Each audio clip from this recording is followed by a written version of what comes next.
All right, sorry about the little bit of confusion there, but I had some technical difficulty that I was trying to work out. But thanks for joining us here on MaxSpeedTV. You're watching the IWCR League running at Talladega tonight with the Gen 6 car. We've got all three makes out here, the Ford, the Chevy, and the Toyota. So this should be an interesting race.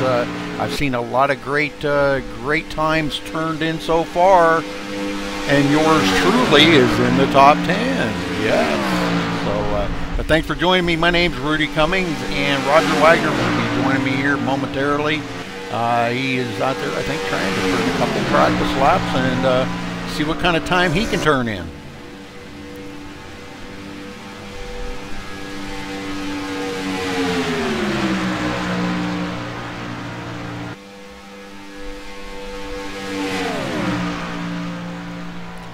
Only moments away from qualifying here, about 6 minutes. We wanted to get a couple of drivers up into the booth here with us tonight.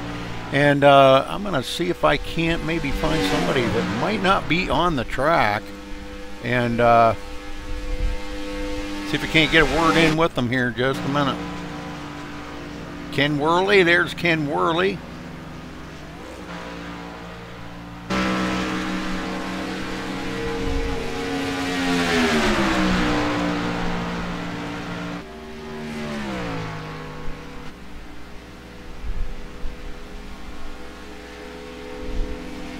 See if I can get Michael Libby to come up into the booth with me here tonight.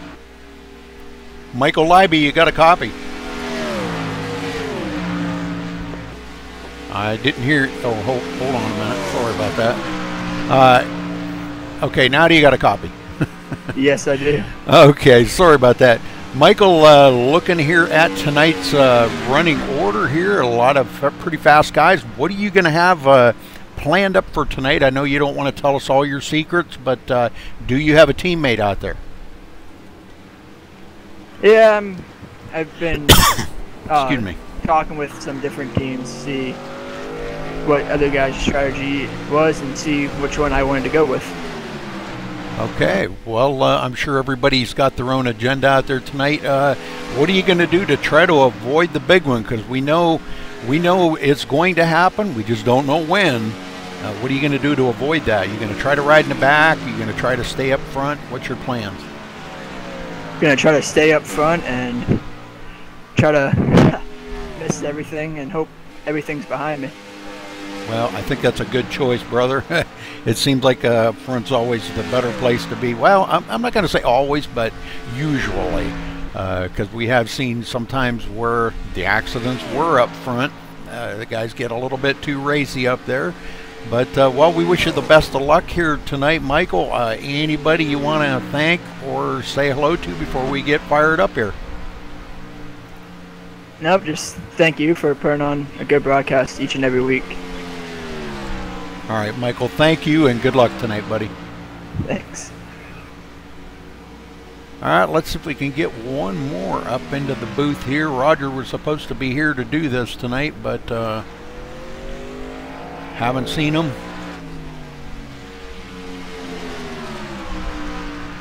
I try to get somebody that's not on the track, but I think everybody's pretty much on the track right now. Well, we'll wait and see. If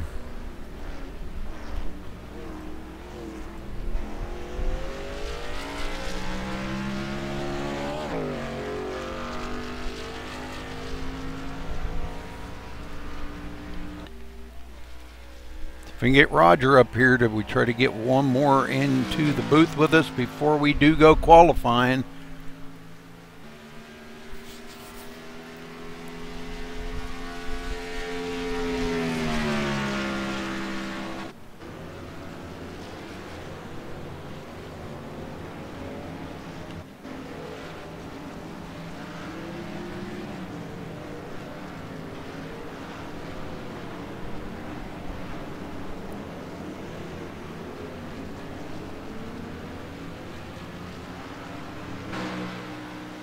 Few more guys going out here for some practice times, it looks like.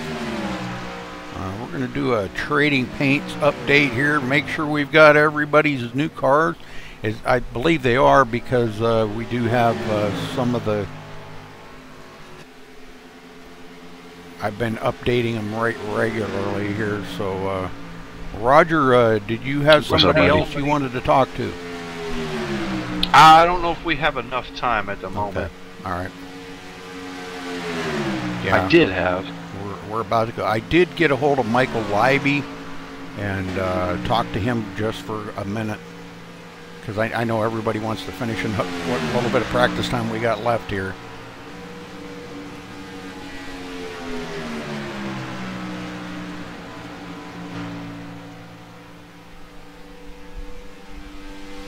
Yeah, I did have, but I got to talking to...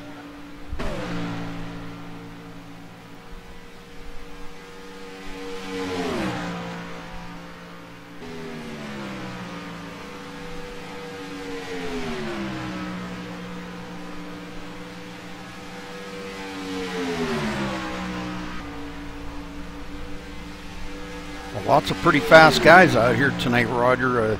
And when I was talking to Michael there, I asked him, I said, you know, we know that there's going to be a big one. We just don't know when. And what is your plan to try to avoid that big one? And he said, well, I'm going to try to stay up front the best I can and try to be, you know, away from it. And hopefully it happens in the back and not up to the front. And I said, well, we have seen them happen in the front. Oh, yeah. So...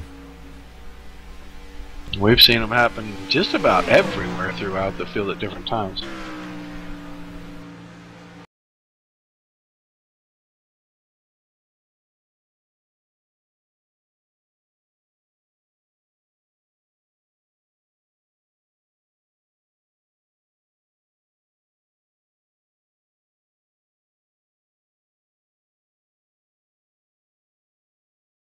Couple things, and we got on a crazy tangent, and I lost track of time. Oh yeah. Okay, well, looks like practice is over, and we're going to be going to qualifying here. Now they do have open qualifying, and they'll be taking, what is it, Roger? The top 12 or 15? Let me look at the numbers tonight. Probably the top 12 is what it's going to look like to me. Okay. And the top 12 will get a second chance to go back out and try to make it better. So, real quick here, we're going to double check and make sure we've got everything is up and running correctly. Okay, we are running correctly. Right. All right. Okay, now this is what they call open qualifying. This is a chance for the drivers to go out here and try to, you know, everybody's going to hook up together. You may want to get out there with your partner, or maybe you don't even care who your partner is, who knows, just to try to get that fastest lap. Then they'll be doing that for, what, about 12 minutes, Roger? About 10 minutes. About 10 minutes? Okay. Then they'll take a couple minutes of break. And then they'll announce the names of the drivers that are going to get round 2. And then once they're done with that, they'll take a couple minutes break, they'll advance the session, and we will go racing. Very Hopefully good. During that last break, we can grab whoever's at the top of the chart and talk to them for just a second. That would be cool. Hopefully. That would be cool. They're going to go out en masse, it looks like. Yes, sir. Well, this is one of them... They want to go out in the mass. You don't want to be out there by yourself, or you're just not going to make it in the top 15 or 12. And they're going to have groups and spurs full of guys like the WCR group that's trying to pull off and get together. Well, in my opinion, Roger, in my opinion only, where I want to be is at the back of that pack, because that's where you're going to get the fastest time. Yeah. The guy up in the front's not going to get the fastest time. He may get second or third or fourth or something like that, but the guy clear in the back that's sucking that draft and maybe got a guy pushing them, they are going to get the fastest times. Yeah, I do know that tonight we're having a half 50% fuel cell. Yeah, that's... And so that's going to make it about 5 stops tonight for these guys. Wow. That'll be interesting, because the last time when we did the Twins, we had a lot of fun watching the pit stops. There was a bunch of mistakes made, and guys ended up, that were really fast and up front, lapped down, 30 seconds off of the leaders because of mistakes on pit road. So I'm definitely looking forward to that tonight.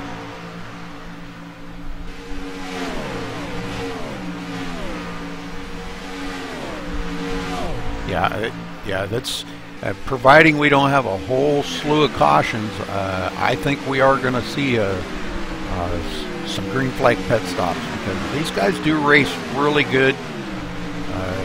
Usually, but this, with this new tire model and the changes that were just made the other day on everything, I'll tell you what, it's like you put it the best that I heard it yet, Roger. It's lazy. The car's lazy going into the turns. Yeah, it's really not responsive when you go to turn in. The car is just lazy, and you have to anticipate everything a lot more than you ever have before to get the car to do what you want it to do when you want it to do it now. So you've got to stay on top of the wheel every second of every lap now. You can't take a second off. So changing driving style a lot. Oh, definitely.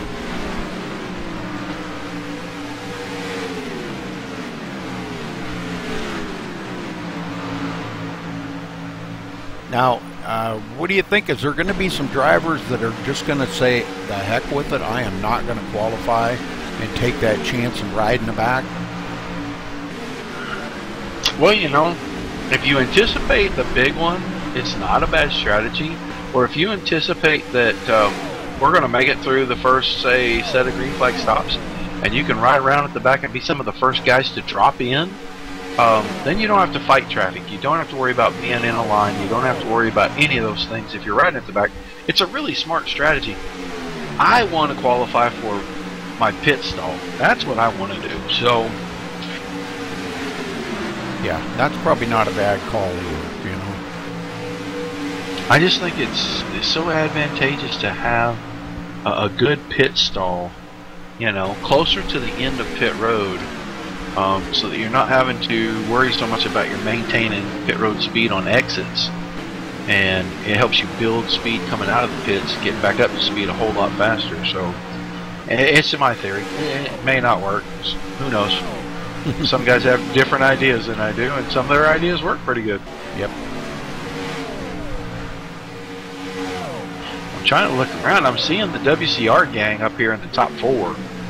Shaner, McClintock, Twiker, Globus, and I'm seeing those guys up here in the top 4 positions. And they all keep growing out as a group. I mean, they got about 6, 7 of those guys, and they keep growing out as a big group.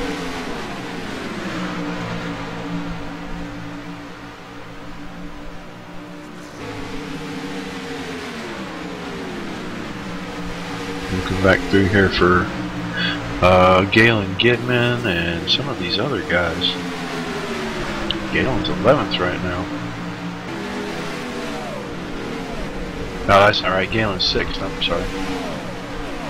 Logan Sheets fire up to the top of the speed chart.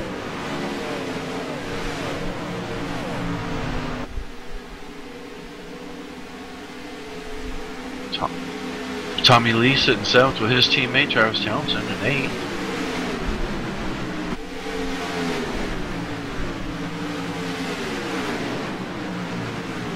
Yeah, those two usually pretty good at super speedways, and I don't know. They could be something for these bigger guys here that are at the top of the charts right now. They could be something that could be dangerous coming down to the end of this. Oh, we got a couple. Oh, Big Rick in 1. Yeah, we got cars everywhere in turn 1. Nobody's slowing up either. Not on qualifying runs. No. Yeah, that's tough.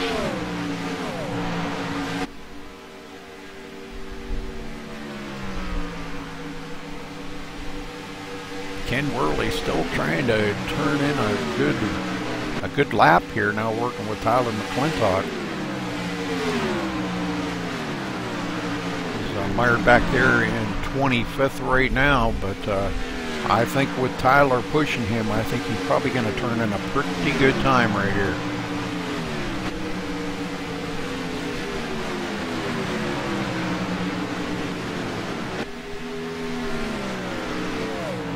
No. What? They did not score a time because they did have a contact. Ah. They bumped. That 48-1 would have put him right around the 10th position. But because they had that 0x bump contact, Yep. no time scored. You cannot touch that guy in Yeah. front or behind you. If you guys get any contact, your lap's over. There goes our guy Johnny Reed Foley coming into the server tonight. Very good. Interested to see what car he's in tonight. He likes to change his paint schemes a lot. It's always fun being around Johnny. He's a character. Yeah, Tyler just definitely like needs to lay off of him and let him turn a better lap right there. I'm still on Ken Worley. Right. Just I know Ken's got a better car than to turn in over a minute lap. That's your warm-up lap. Yeah, that's your out lap Yeah. from the pits. But see, he's right on him right now, touching him, and that's just not going to get him up there. If this is still the out lap, which look, oh, there's a big Oh wreck. no, there he is. It's over for him already. Wow, that was big. That was a bunch of cars tore up there. Yeah. Guys still hitting each other. So Ken's going to have to go in and try it again. Running out of time here. Only got about a minute and a half. He better get on it. They better get on it. Or he's going to be way back in 27th right now. Holy smokes. There's a few of them back there that have not been able to turn in a good time yet. Christopher Perryman, Greg Sleich, and Ken Worley. Just because of the contacts. That's the thing that these guys got to remember about this open qualifying, that you cannot even get so much as a 0x. Which means absolutely no contact whatsoever, period. That is correct. That's what I would do if I was him. I would just hang in the back. You're going to get a good qualifying time. I'm trying to kind of stay on him because I want to see what kind. I know Ken's got that more than that in him, but I don't know if he's going to have enough time to come around and get a lap in before it is over. Yeah, because I was thinking they said 10 minutes, and that ends in about 30 seconds if you hadn't started a lap. You won't get a lap. Yeah, 20 seconds. They just told him.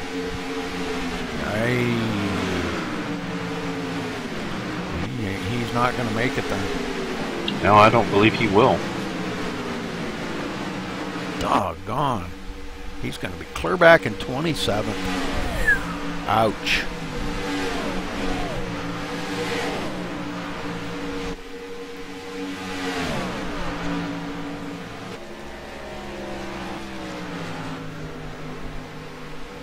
All right, so they're going to take the top 12. That's going to be clear back to Travis Townsend, it looks like. Travis Townsend will be the last one. He will be the 12th place car.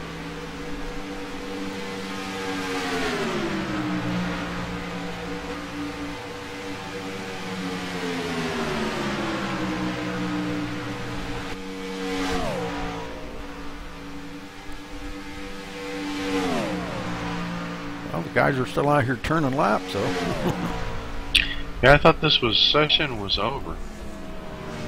I guess it is now. They're telling them to get off the track.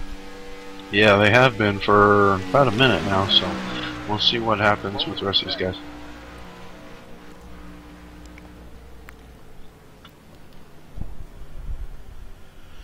Okay. Well, while they're figuring this out, Roger, we're going to go ahead and play our national anthem. Tendo.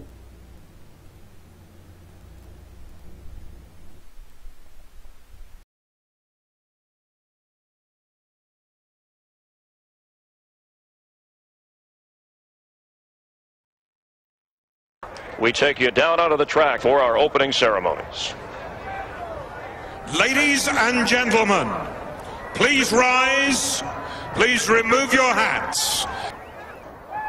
Oh, say, can you see by the dawn's early light what so proudly we hailed at the twilight's last gleaming, whose broad stripes and bright stars through the perilous flight o'er the ramparts we watched were so gallantly streaming, and the rocket's red glare, the bombs bursting in air, gave proof through the night that our flag was still there. Oh, say, does that star-spangled banner yet wave o'er the land of the free and the home of the brave?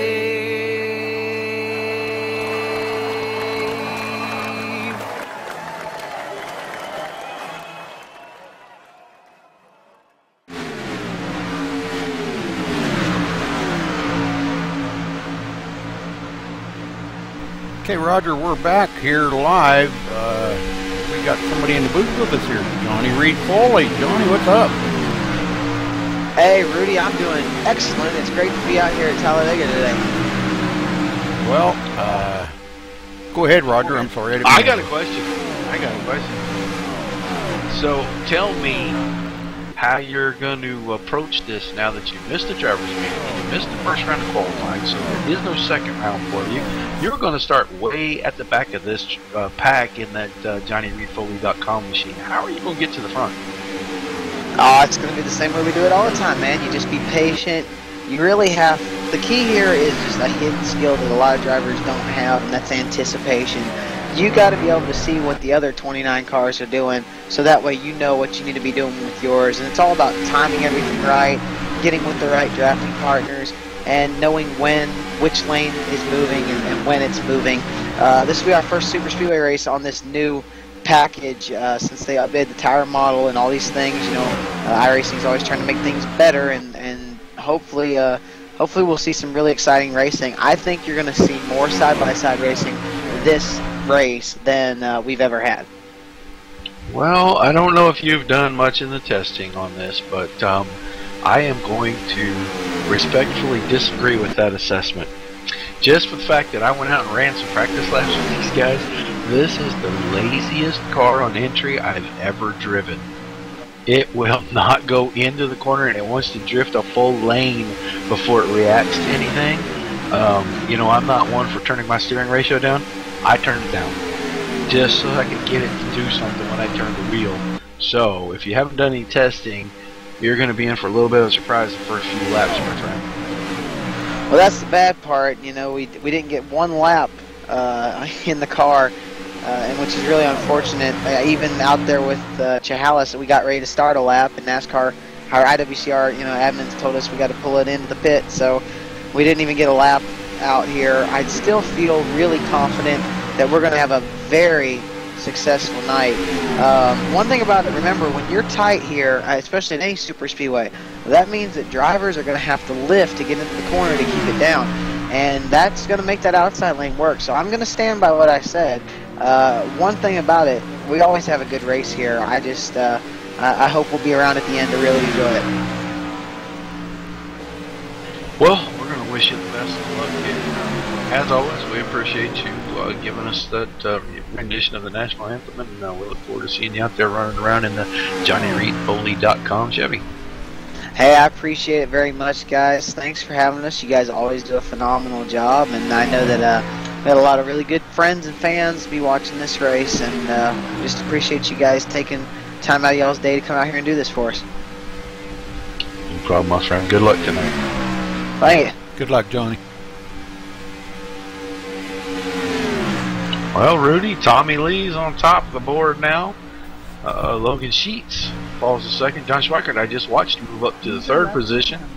And Matt Spangler pushing John Schweikert, moved himself into the fourth position. So some fast guys are coming up. Well, I think lots of sevens. Yeah, I noticed that too. Yeah, 3 sevens, couple 8s, couple 9s, couple O's, and in that top 10, I mean, that's all that got to go back out for the second round. They cut it to 10, so I don't see anybody able to really move anymore because there's not enough cars out there. Well, you get down here on somebody. I'm trying to find somebody. Galen Gidman out here still trying to. He's just made it into the top 10. Now, he was 8th in the first round and has fallen to 10th.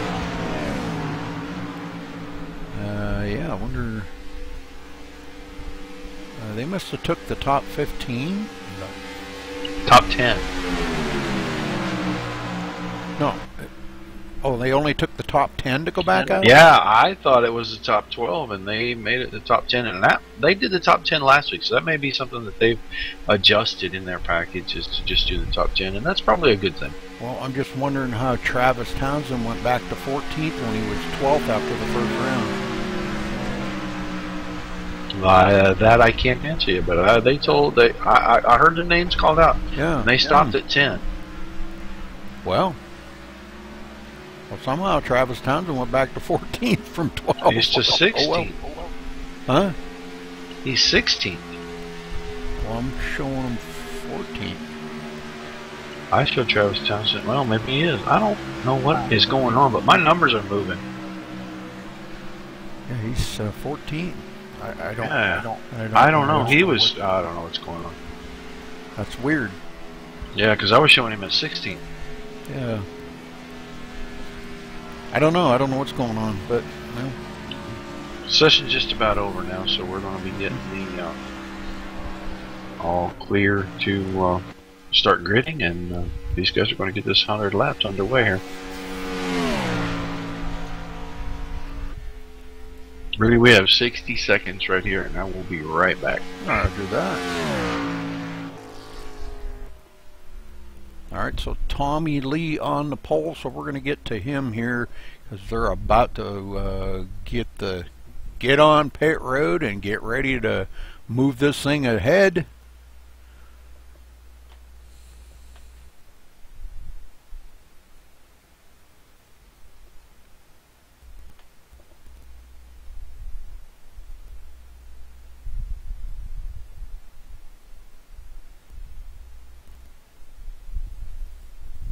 Well, for all of you that are out there watching tonight, make sure you all say hello to Patrick Crabtree, or Patrick Schweikert is watching from Israel. He is stationed over there with the armed forces. I think he's in the Marines, I believe, but I'm probably wrong on that, but he is with the armed forces and he's stationed over there. We talked to him a little while ago in TeamSpeak here and said hello to him, wished him well, and wished him a safe return back to the States. He's going to be over there for another 11 months yet, trying to keep us safe. So thank you, Patrick. We appreciate that so much, what you're doing over there. To you and all of your friends and your buddies over there, thank you for keeping us safe. Okay, buddy. Okay, they are advancing it, Roger, so we're going to get down in just a minute.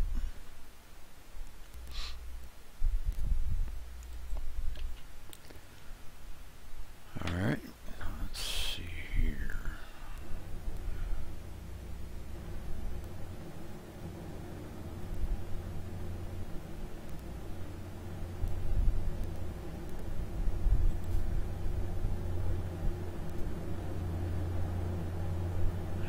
That. are starting to grid up now. No particular order. Yeah, well, we're going to get 2 here in just a second. I'm trying to get to them. Okay, we are live. So qualifying here, Tommy Lee. Congratulations to Tommy Lee in the number 33 for bringing home the pole here at 47.559. Man, almost 2/10 of a second faster than Logan Sheets in second. Logan starting in second in the number 58. John Schweikert in third in the number 1. In fourth, the number 29 of Matt Spangler. In fifth, the number 41 of Christopher Perryman. In sixth, not on the grid yet, the 00 of Tony Pizarro. In seventh, the 27 of Brian Wilderson. In eighth, the number 55 of Corey Wilson. In ninth, the number 42 of Thomas Keene. And in your top 10 right there in the number 94, Galen Gidman. Roger. Starting 11th will be the 56 of Donald Stewart. Randall Drake starts the 9 car in the 12th position. Evan Matvieco will start 13th in the number 34. The 08 of Travis Townsend starts 14th. Tyler McClintock starts 15th in the number 10. The 92 of Travis Barron will start 16th. Zachary Chahalis starts in 17th position in his number 4 machine. Nathan Sedlick starts the 35 car in 18th. Keith Shaner starts the number 47, and I'm digging that Smith & Wesson paint scheme. That is really sharp. I like that. He starts that car 19th tonight, and Mike Vining will start the Cummins Raw Power Motorsports Chevy in the 20th position, Rudy. All right, in 21st, the number 81 of David Butterworth. 22nd, the number 5 of Michael Leiby. And 23rd, the 24 of Thomas Branner. 24th, the number 2 of Jeremy Bazemore. 25th, the number 40 of Patrick Crabtree. And 26th, the number 14 of Greg Sleich. In 27th, the number 37 of Ken Worley. Johnny Reed Foley taking up the 28th position in the number 3. In 29th, the 09 of David Rattler. And I believe, I don't think anybody else. I thought Margam was going to start. He might be starting from the pits. Well, I didn't see anybody else on there, but here we are back up live, Roger, and I think we're about to get this thing underway. 100 laps tonight. Small fuel cells going to be pitting about every 19 or 20 laps. That is the best part of these super speedway races here at IWCR. They shorten the fuel cell, makes you get pit stops more frequently, and we get a lot of chances for green flag pit stops here on these super speedways. These guys do these things so well, and boy, those are sure game changers. We have seen some crazy things happen when these guys go to pit under green. You guys did not make it, so unfortunately.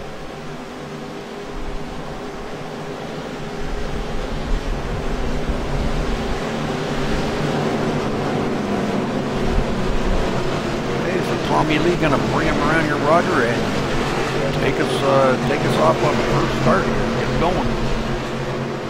But you got to remember here that the start-finish line is not in the middle of the trial. It is way on around at the end of pit road. So once that pace car dives off here in just a couple of seconds, we have a very long wait until that green flag is going to fall. These guys are going to keep pacing for several more seconds.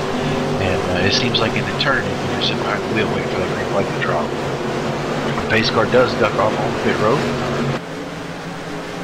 And Tommy Lee patiently with Logan Sheets. They get on the throttle. Green flag's coming out, and we are underway, Rudy. Schweikert doesn't waste any time getting right up under Tommy Lee. Logan Sheets up on the high side there. No partner just yet. He'll get in line here, between Spangler and Schweikert. See if he can hold that spot. Keep those. Well, he won't keep them teammates apart because Schweikert's going to go to the high side as well. Pick up Spangler. They're going to try to go by Tommy Lee, not even let him leave the first lap. Yeah, Logan Sheets now going to hook up here with Tommy Lee, and they're going to try to get Tommy up there, or Tommy's going to lead the first lap, possibly. Tony Pizarro closed quickly on the back bumper of Matt Spangler right there, and then stalled completely out. One thing 2 cars on the high side, Rudy, and only 3 versus the 6 on that inside row. That's not going to work out too well. I did notice all these things, they got hot really quick. Yeah, we've had that package for a couple of seasons now. They don't want you bump drafting anymore. They want pack racing. The way to do it was to get the engine top center so that you had to sit there and just feather that throttle when you were riding around so that these cars can bunch back up. And it's actually produced some pretty good racing we've gotten to see here especially, but I think it just because one tiny little mistake and 10 cars will drag you. Again, giving way on the hill. Like John Schweikert may lead to second lap. But Tommy Lee back to third, Logan Cheat fourth.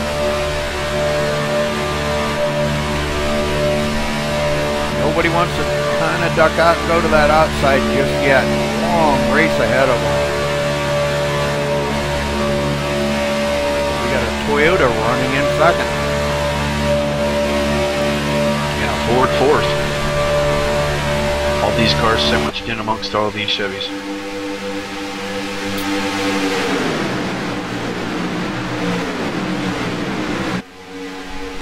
Corey Wilson now up to the 8th position. Went back here to take a look at the back of the pack to see who was kind of hanging out the back, and lo and behold, I find the 40 car of Patrick Crabtree and the 09 of David Rattler getting together here and riding around in the back. Johnny Foley's still back there. He's got great slights with him back there. And these 4 are just kind of riding side by side, just not doing anything spectacular, trying to wait and see what happens through this first round of pit stops. Playing it safe right now, and I can't say as I blame them one bit. Because like we were talking earlier, we know the big one's going to happen. We just don't know when. When it does, man, I'll tell you, it could take anywhere from maybe 4 or 5 cars to maybe half of the field right out of the race. No resets.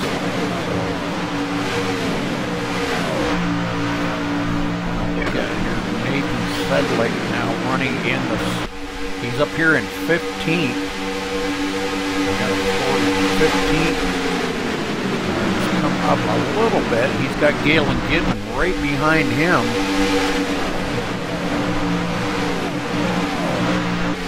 I am watching these cars in various places throughout this field. These things are moving all over the place, side to side. Oh yeah, definitely. Travis Brown in 14th. Travis Townsend 13th.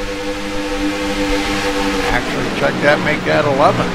These guys, the way they're jockeying back and forth, the scoring is really out of whack here until they cross the finish line. So I'm looking at my driver's list and I'm showing Travis Townsend in 11th right now.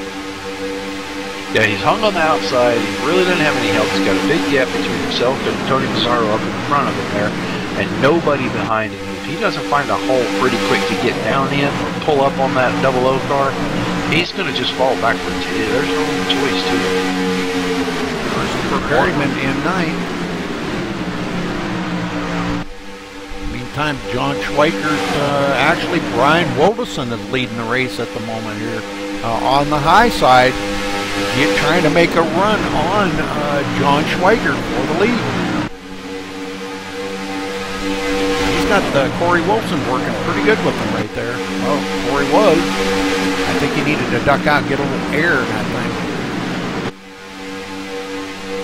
John Schweikert going to lead another lap here across the line.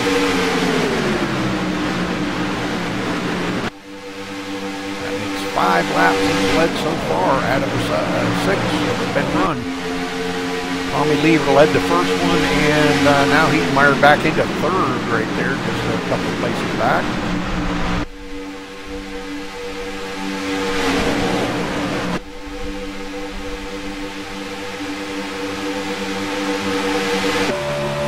Everybody has kind of started working their way back together as a big pack, even though this started to get a little stretched out. With not being able to push and shove guys away from each other, this whole group is going to get back together. You're going to have a 30-car field right back under a blanket here. Not too long, a couple of laps. Yeah, and I think what it is the guys are starting to get just a little bit antsy and want to get up there and race it up already. And I don't know. That's, I mean, yeah, you know, as a driver, you do get kind of bored just riding after a while, but everybody wants to get up there and lead at least one lap, and then you'll probably see them back out a little bit. Got one up on the high side, Christopher Perryman trying to get up there and lead a lap.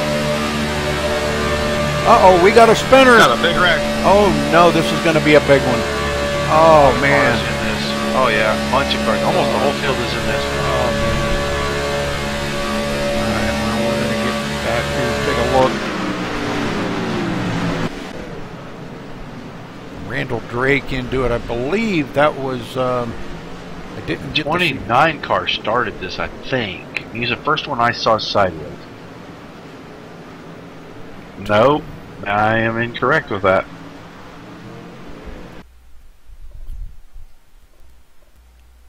Looks like Thomas Lee got in on the inside of the 29 car down the backstretch.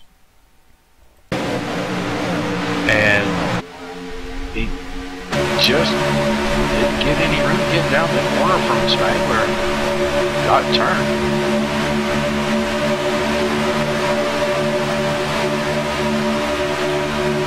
Well, it looks like he was on the inside of Spangler, or who was that?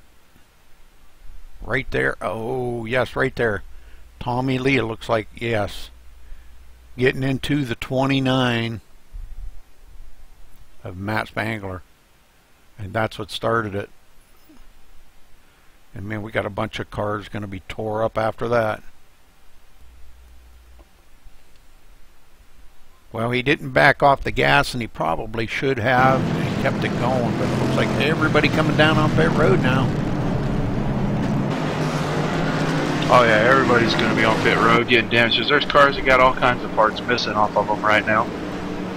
Nose pieces are gone, and total rear bumper covers are gone, and fenders are mashed all up. There's a bunch of cars in this thing, a whole bunch. Tommy Lee overshoots his pit and had to back up. It's going to be costly. Schweiker did not get out first. It looked like McClintock got out first with a, I don't even think he took any tires. Yeah, that's a strategy play. Yeah. No tires. Yeah, that 33 machine's got a bunch of damage front and back. Logan Sheets' car is destroyed on the right front.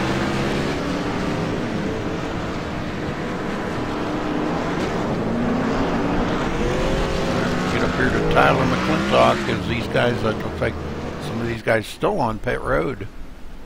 Thomas Keane has no nose clip.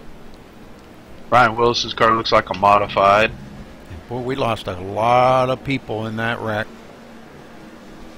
Tony Pizarro, Matt Spangler, Michael Leiby, Mike Vining, Travis Brown, Townsend, Corey Wilson, Randall Drake, Logan Sheets, Donald Stewart, Thomas Keane again, Brandon Wilderson, Galen Gidman's car, massive damage on the back end. Jeremy Bazemore on pit road, Evan Matviecko. Yeah, I think of the 30-odd cars that have run this race, was it 29? 20 of them were probably in that wreck. Yeah, probably. In one way, shape, or form. Nathan Sedlick's got a little bit. He's one of the least damaged cars out of that whole deal. The Rattler's car's not bad. He was way at the back. I'm not sure how he got to be a piece of that, but he's got some. Crabtree got some. It looks like Butterworth's car's probably okay here. I think maybe Shaner's car's probably okay. Can't tell about Ken Worthy's car. He looks pretty good. Doesn't look like he was in that somehow. Johnny Reed Foley. Thomas Brandner has damage. Johnny Reed Foley's car, no damage on that I can find.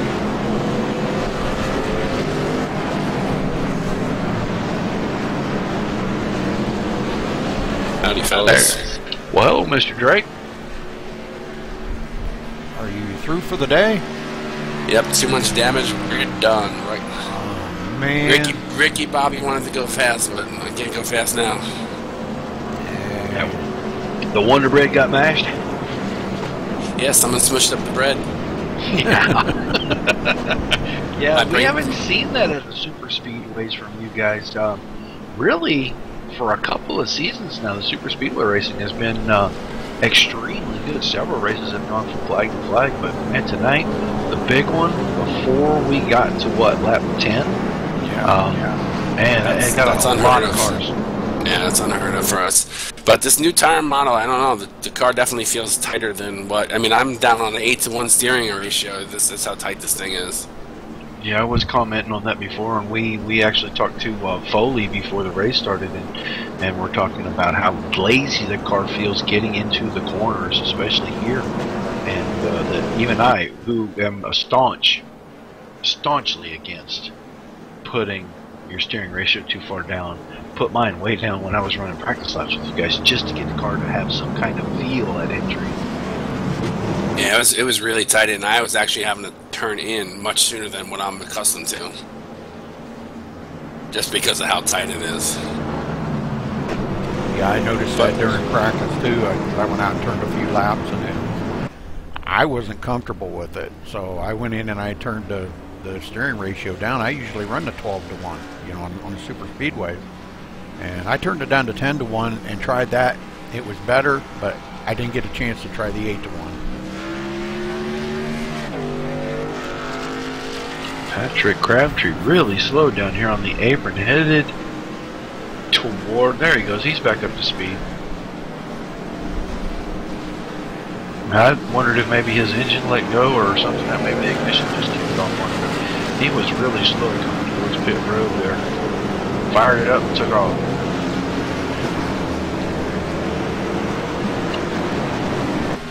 Well, about 8-9 cars at the front have no damage. Everyone behind that, some kind of damage somewhere, Rudy. Yeah. It's a shame, because these races are usually so fun. So that took out a lot of good racers. Randall, Tony Pizarro, Matt Spangler, Michael Leiby, Mike Vining, Travis Brown, Corey Wilson, and Jeremy Bazemore. Looked like all out of the race for the night.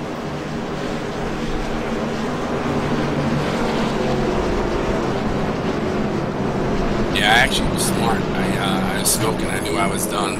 I actually finished that lap, gained 5 positions by doing it. Just get her around to the pits and let them have a look at it for sure. Yeah, double check. Oh no, I pulled in my pit. It said too much damage, we're done. But I at least finished that lap because I didn't think I was going to make it. You know, I don't think they were going to be able to fix me anyway, so.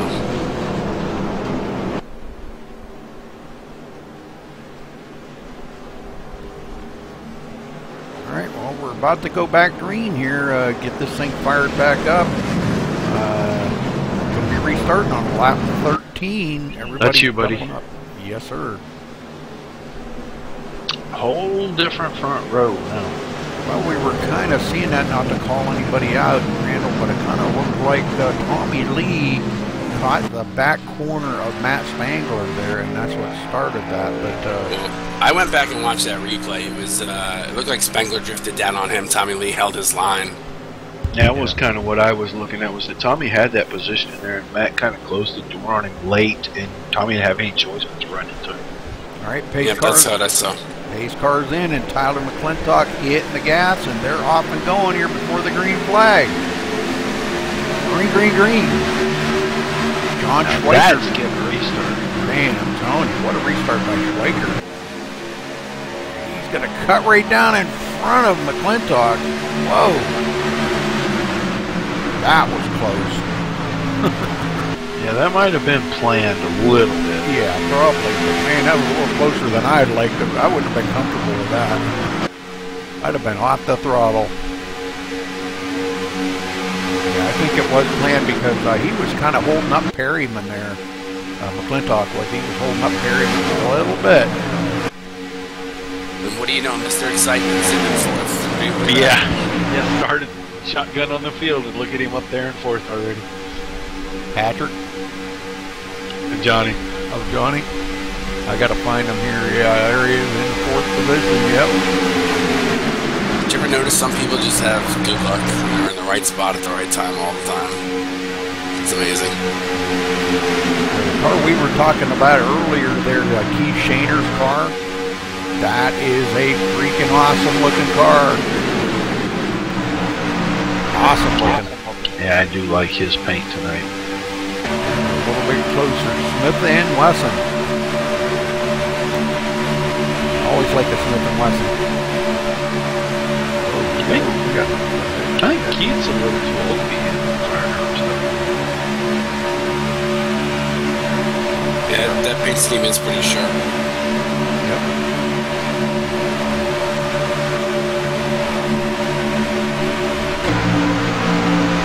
So I haven't Matt Diego's car coming off the pit road right there. Uh-oh! We got another. They That's saved it. Branner and Chihalas getting together right there. They saved it though. Good job by them. Wow.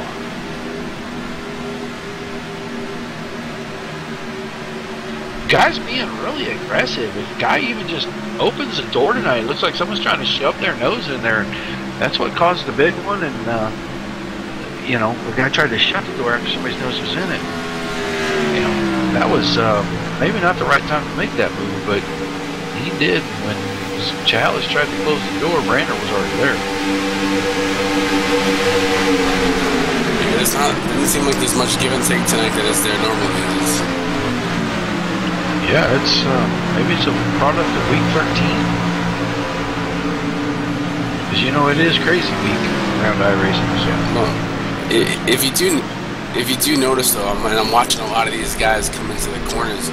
Normally you see guys kind of hug that yellow line. I'm feeling like a lot of guys are drifting up a little bit. So it could be a product of this set and just feeling tight and not feeling as comfortable as we normally are in these cars. I mean, you can see it, and even Schweikert's not off, not solidly down on that yellow line. And we kind of touched on that earlier in the broadcast that I was going back to the field just randomly watching cars, and it was like a wave sometimes going back to the field, guys being all over the place. So it probably is a product of this tire model with that steering ratio and the setup, but still, you know, everybody's got to be feeling the same thing. You've got to have a modicum of respect for the other guy and give him just that little bit of extra room, knowing that the car is not handling perfectly like we would like it to. Well, one would think that would be the case, but it doesn't always work out that way. We're seeing that. We got a 3-car breakaway right now. Yeah, and Foley and Shaner here trying to. I don't know. Shaner's just not hooking up with Foley.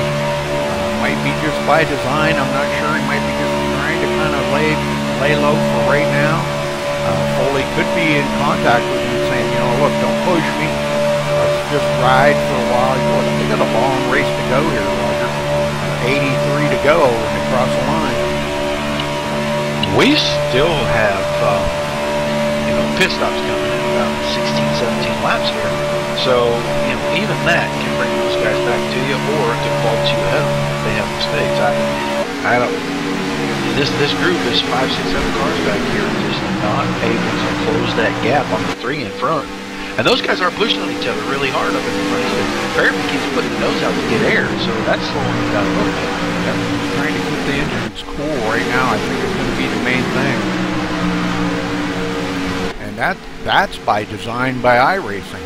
They don't want us to push anymore for some reason. What do you get, about a lap and a half?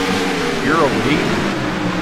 If you try to make a lap and a half, I think the engine's going to let go. As you see right there, McClintock is swinging out. I don't know if he just missed the entry or if he was trying to get some air, but it looks like he put a big gap between himself and one car. I bet his car's running hot. Just like that 3-pack that's going.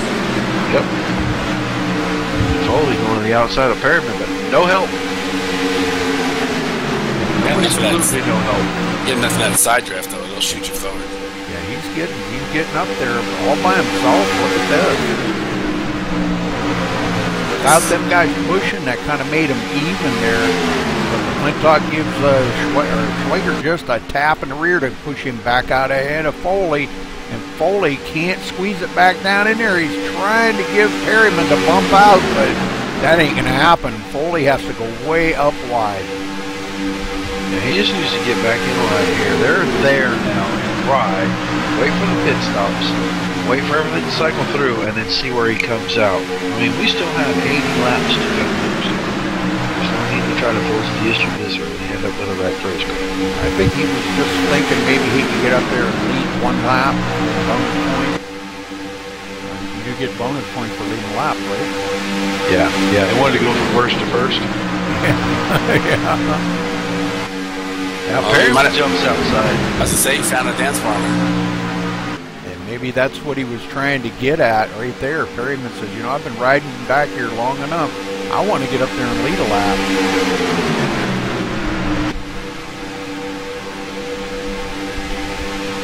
My boy Johnny, my teammate, he's really good at restricting fronts. You guys see me up there all the time, towards the front. He's not going to be able to push too awful long out there. He's going to have to get that front end out and get a little bit of air on it. And if he can do that right, if he can just kind of barely keep the nose there, he should be able to do it. I was going to say, I think they were getting enough from Thomas Keen's draft that they were able to shoot ahead. They do clear both Schweikert and McClintock. Schweikert isn't really a fan of that. He's trying to go right back around.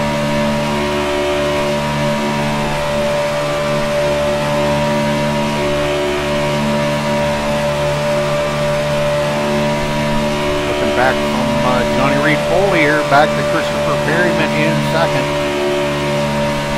No, I'm sorry. I was wrong. You were looking forward? I was wrong. Schweikert wants to lead. Look at these guys. They're going 3 wide down the backstretch. Perryman in the lead. These guys do realize they have 75 laps to go, right? I don't think so. I thought we were coming to the checks. Yeah. Did we shorten the event because we lost half the field, Craig? They're coming up on lap traffic here. Lap car, not sure who that is. Brian Wilson. Yep, Brian Wilson. It looks like Foley is going to take that lead.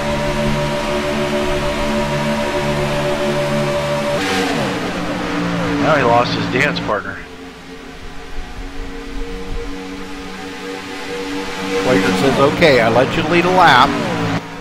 Now we're going to get back out. Oh, we got Tommy Lee in the wall. Tommy Lee into the fence. Wow, did he hit hard. What happened? What happened there? You got to look back and check that out. Man, that looked like pretty bad.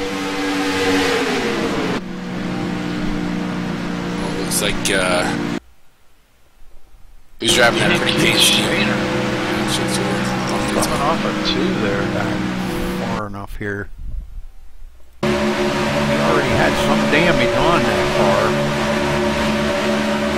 Nah, his hood went up on that.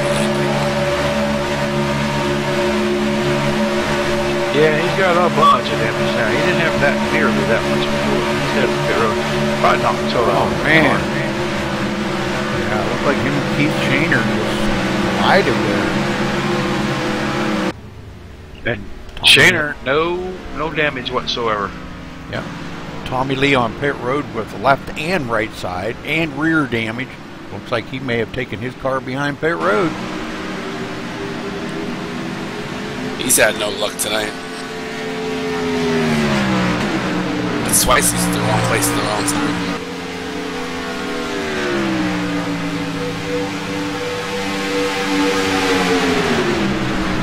I'd like to actually give David Waterworth a shot out here. Look at him, he's up in 5th. Really no help, no teammates there pushing him, nothing.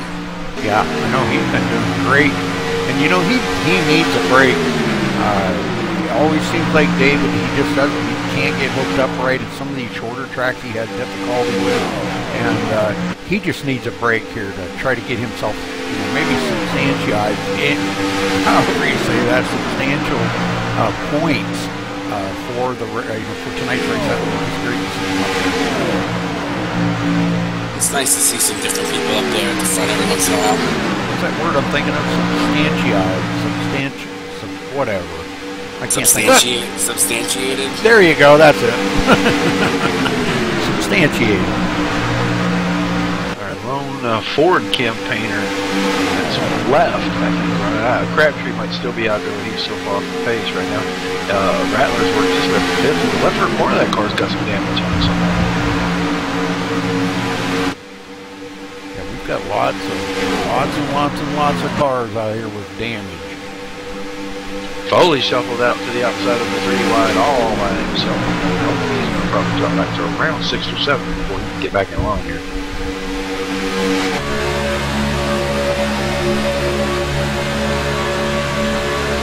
Well, quite a ways back from 9th to 10th. Galen Goodman back in 10th. But I'm going to go back and find him and see what kind of laps he's running here. Brandon. How that happened. Galen Goodman running in 10th right now. He's leading this second pack around with Nathan Sedlick, Patrick Crabtree. These guys are all pulling each other around. Logan Sheets, Thomas Brander. 3 fast forward and 2 PSRG cars. All damaged. Turning right around. Yeah, he has damage on the nose of that car and the brake pump. Now Galen goes way up the hill. And Nathan said, boy, what the heck? What happened there? And now he's going to have to come back down in behind. He's got a lot of damage. And I don't think it was, that car was being, he can't push that car very good. He's got a lot of damage on the back of it. Yeah, the bumper cover's gone, exposing that rear bumper, and that thing's bent anyway. I think with Galen moving to the back, he's probably going to lose these guys. Well, the car was probably a little swirly up there with them guys trying to push him. And maybe he just didn't feel comfortable with it. He said, look guys, I'll be right back here and take my lump. But he seems to be hanging on to him pretty well. They're kind of breaking up ahead of him. Yeah, they probably had an overheating car and they needed to make a switch. He's still turning about 195 mile an hour. So that rear damage is really hurting him all that much. These guys are probably coming up on pit stops here soon, right? It should be a couple more laps. 2 to 3 more laps.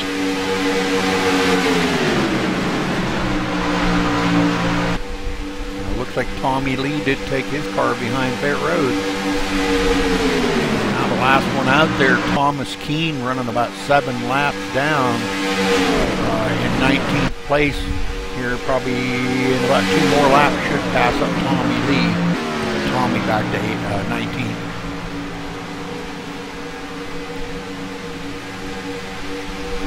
Third place, David Butterworth. Great job by David today. Man, I'm impressed. But then again, I'm easily impressed. I'm still watching these cars dance all over the place. Yeah, they are. I think I think it's a combination, Roger, of the new build with these guys trying to keep air in the radiator. Pit stops coming. Stay on the leaders. Pit stops coming. After that, we are on them.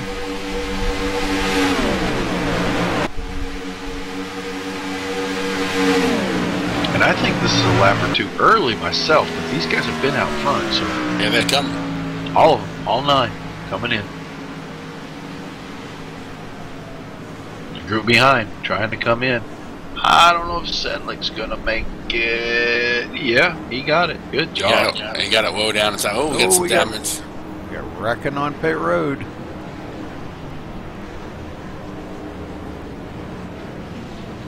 Looks like Perryman and Rattler got together there. Whoopsie.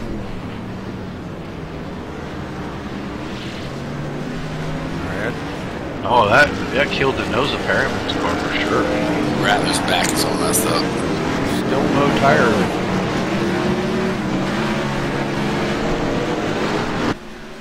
And it looked like Schweiker won the race off of pit road. Butterworth in second. Good job by David.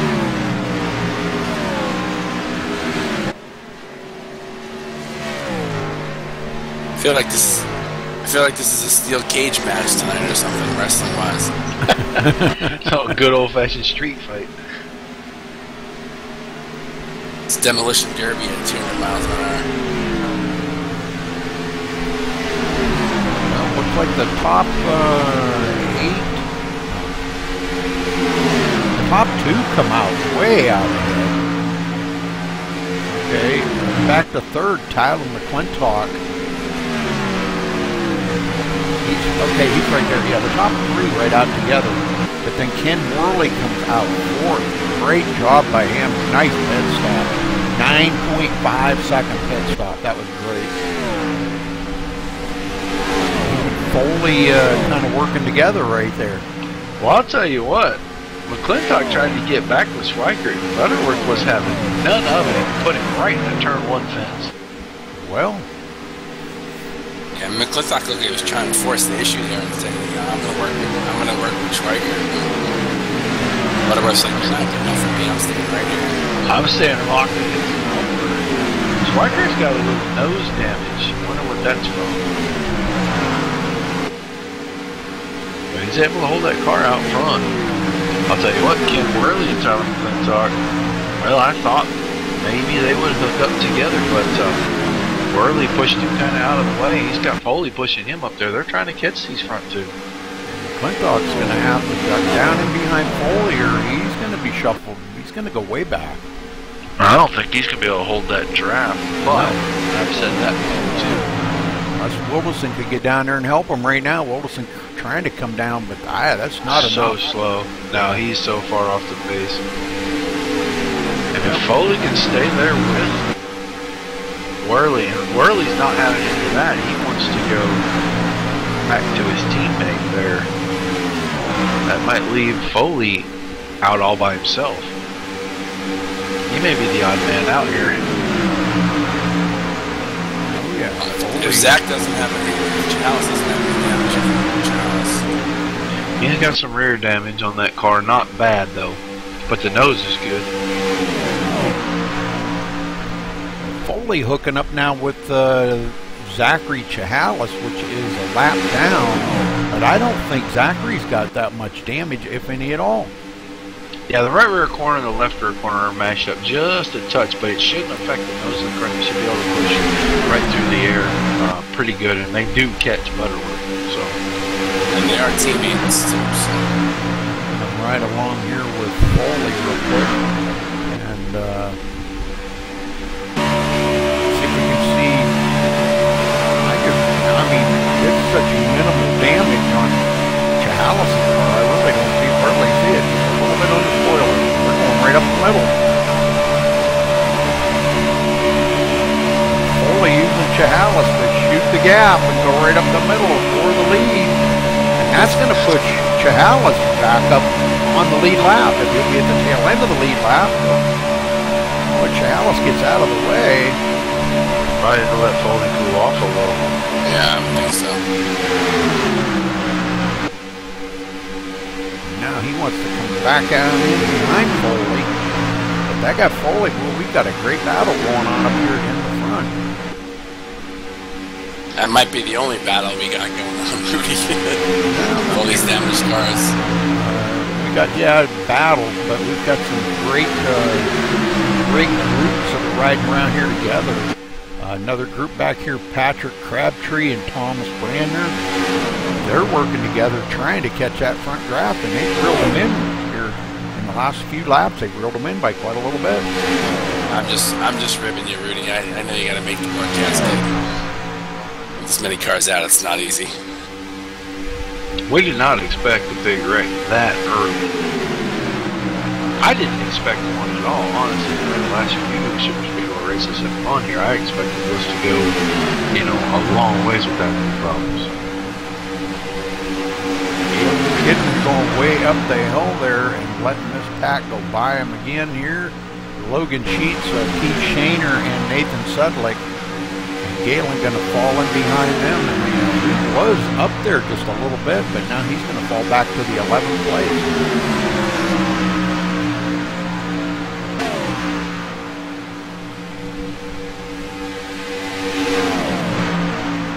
So battles going on around the field. David Rattler, what's up with him? He's on pit road right now. He must be trying to get some of that damage fixed up, maybe. Trying to see if they're doing something to that car. Brian Wilson running in the 15th place back here. He is 3 laps down, but still running. Could maybe pick up a spot or two here. If Rattler don't get back out, could pick up a spot there.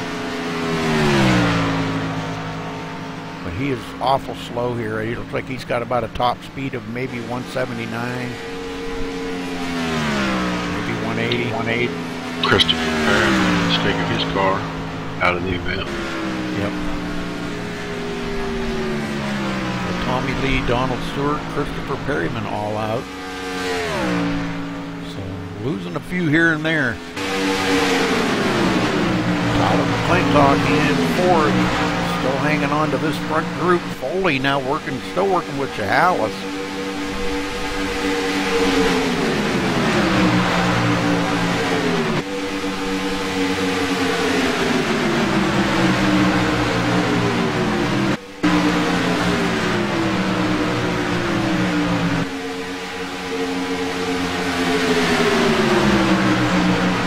Good racing here, just these guys just kind of riding right now, not really a whole lot to talk about, Roger. Now, just this top 5 in this breakaway, Rudy, yeah. And right now, Foley and Chehalis are trying to make a run on the outside exit and get hot before they can get to the front. In fact, keep an eye on Crabtree and Brandner here now within 2.2 seconds. So I'm telling you what, those two are working it really hard right now, trying to get back up there to the front. Sorry to interrupt there, Rudy. Johnny dropped down into third there. I thought he was going to drop into the rocking chair. Just had to cool that car off. Looked like he was going to drop and stay between 37 and 81, but...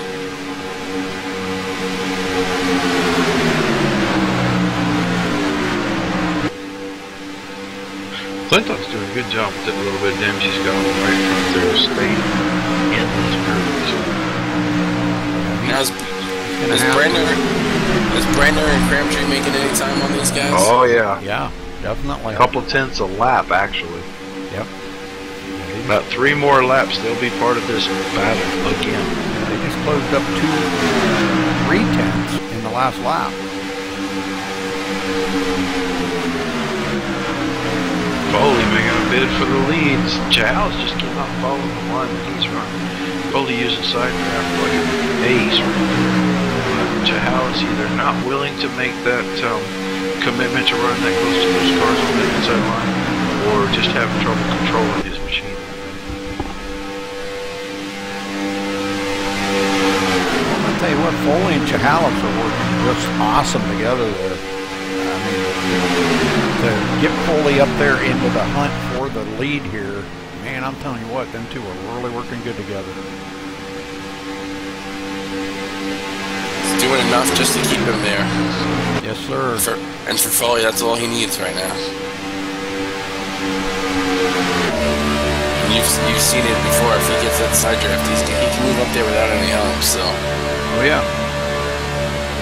Be there at the end. That's all you need. Falling back into line here. These guys, we're not far from halfway here, guys. About 7 or 8 more laps, and we'll see pit stops too. Schweiker's out here to like 35 laps now. Look at McClintock working the high side here, trying to get a little side draft off of Butterworth. I think him and Schweiker may be hooking up together, and Schweiker's going to dump off Butterworth. I spy a Patrick Crabtree. Yes, sir. There they come. He and Brandner both. They have caught right up to them, haven't they? Looky here. We got an 8-car lead pack.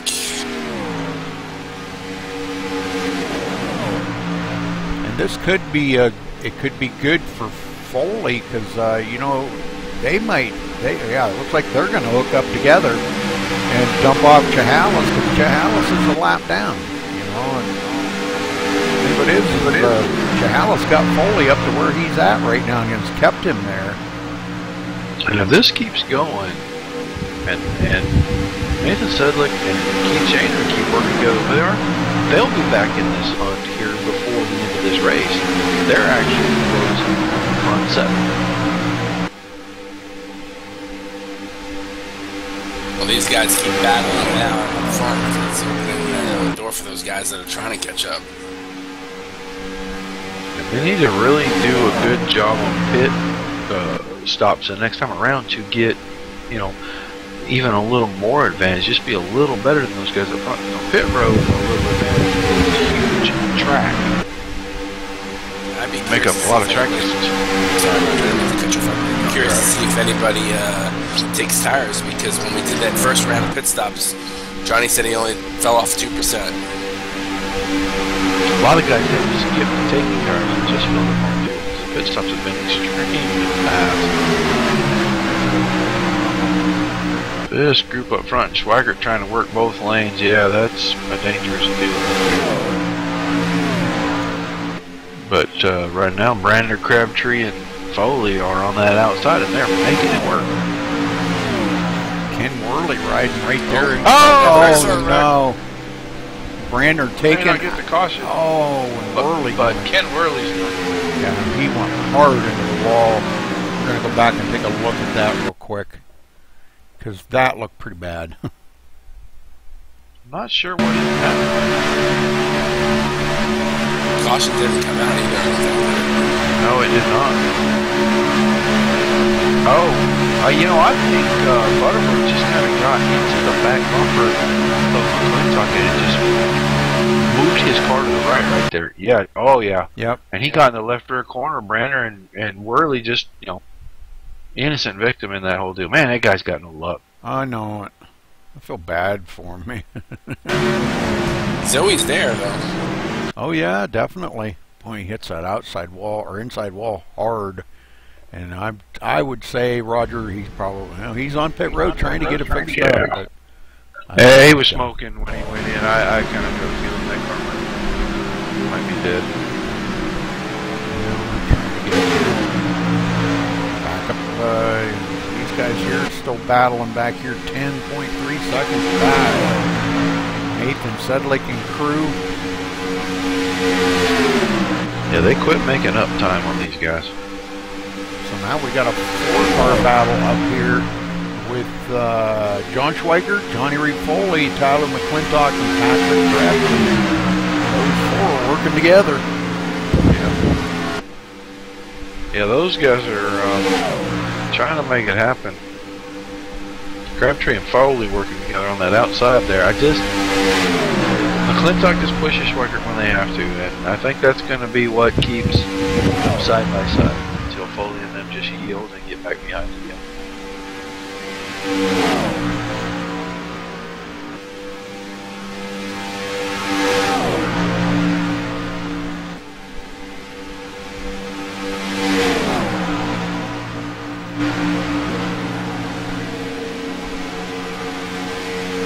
Falling back into fourth now, just riding here behind Crabtree. I think they're all trying to gather up their thoughts right now and figure what they're going to do for the second half of the race. But we got to be coming up on pit stops here, Roger, within the next couple laps. No, the next couple laps. Yeah, because they've been green-eyed for quite a while now since that last pit stop.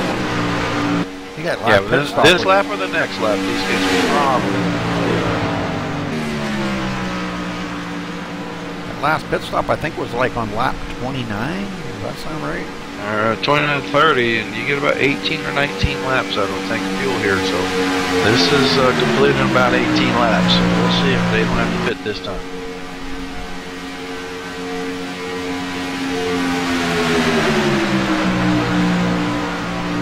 All right, so Rattler and Worley both out of the race too.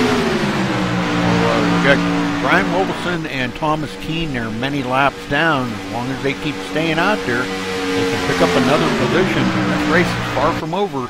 We've seen a lot happen in the first half. Who knows what's going to happen in the second half?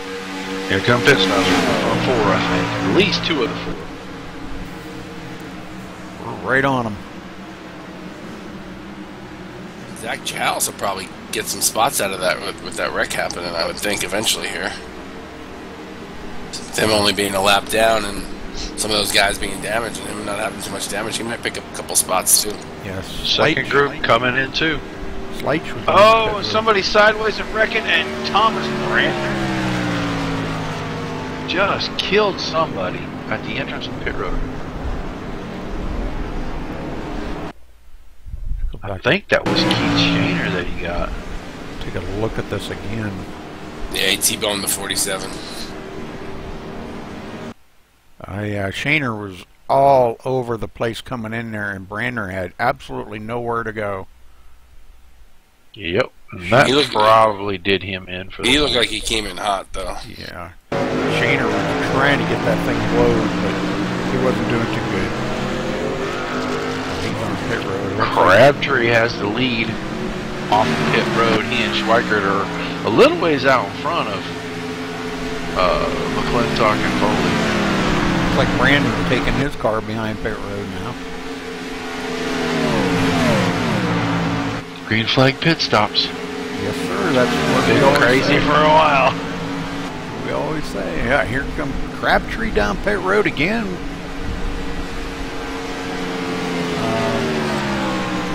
Okay, that's interesting. Did he have a speeding penalty, maybe? Maybe he had a, but usually it just holds you. Well, something happened there.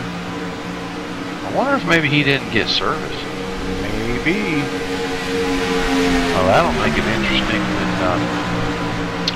Foley and McClintock get back to Schweikert, because obviously the 1 and the 10 are working together, and Foley is absolutely the odd man out now. Yep.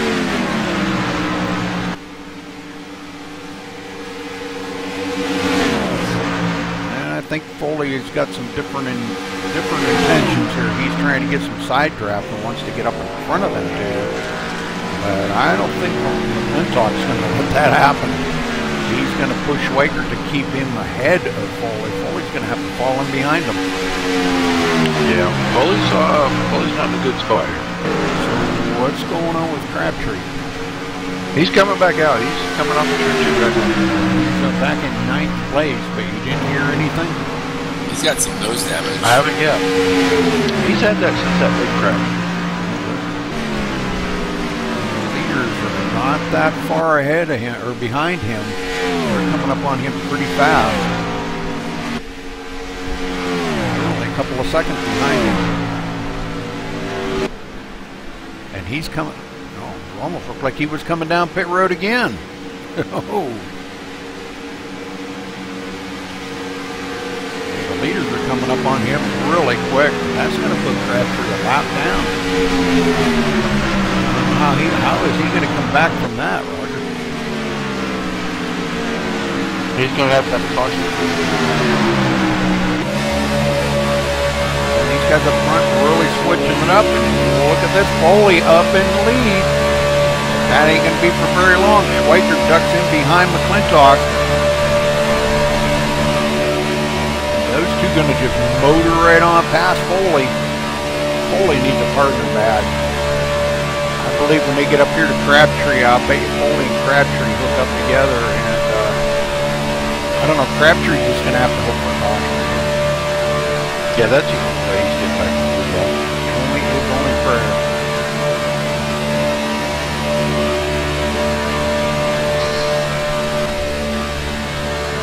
Foley's kind of lost their draft just a little bit here. But hopefully he can get caught up to him enough here to get up there with Crabtree. And that's all Foley can hope for right now, or he's going to fall way back. And the next one is 13 seconds behind him, David Butterworth in 4th. Now he's trying to get to Crabtree. Yeah. Johnny is, yeah, but I'm saying the next one back is Butterworth, back in 4th. And I'm sure Foley's not going to want to fall back 13 seconds to pick up 4th place. And now he doesn't have to. With Crabtree directly in front of him, and he's closing on him. They'll get hooked back up. That'll help Crabtree, and it'll help Foley, because Crabtree will stay the lucky dog. That's right. The way these guys are racing right now, I don't know if we're going to see another caution or not. I'm surprised we didn't see one when they all wrecked there on pit road.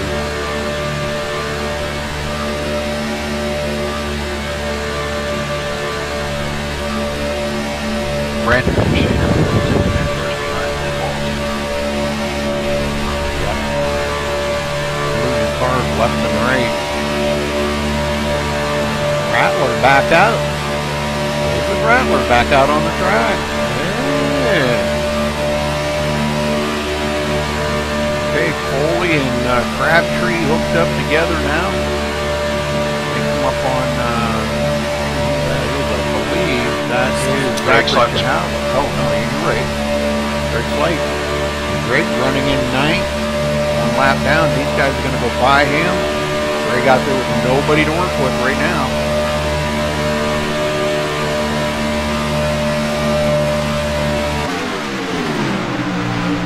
These guys catching up to Schweikert and McClintock really quick.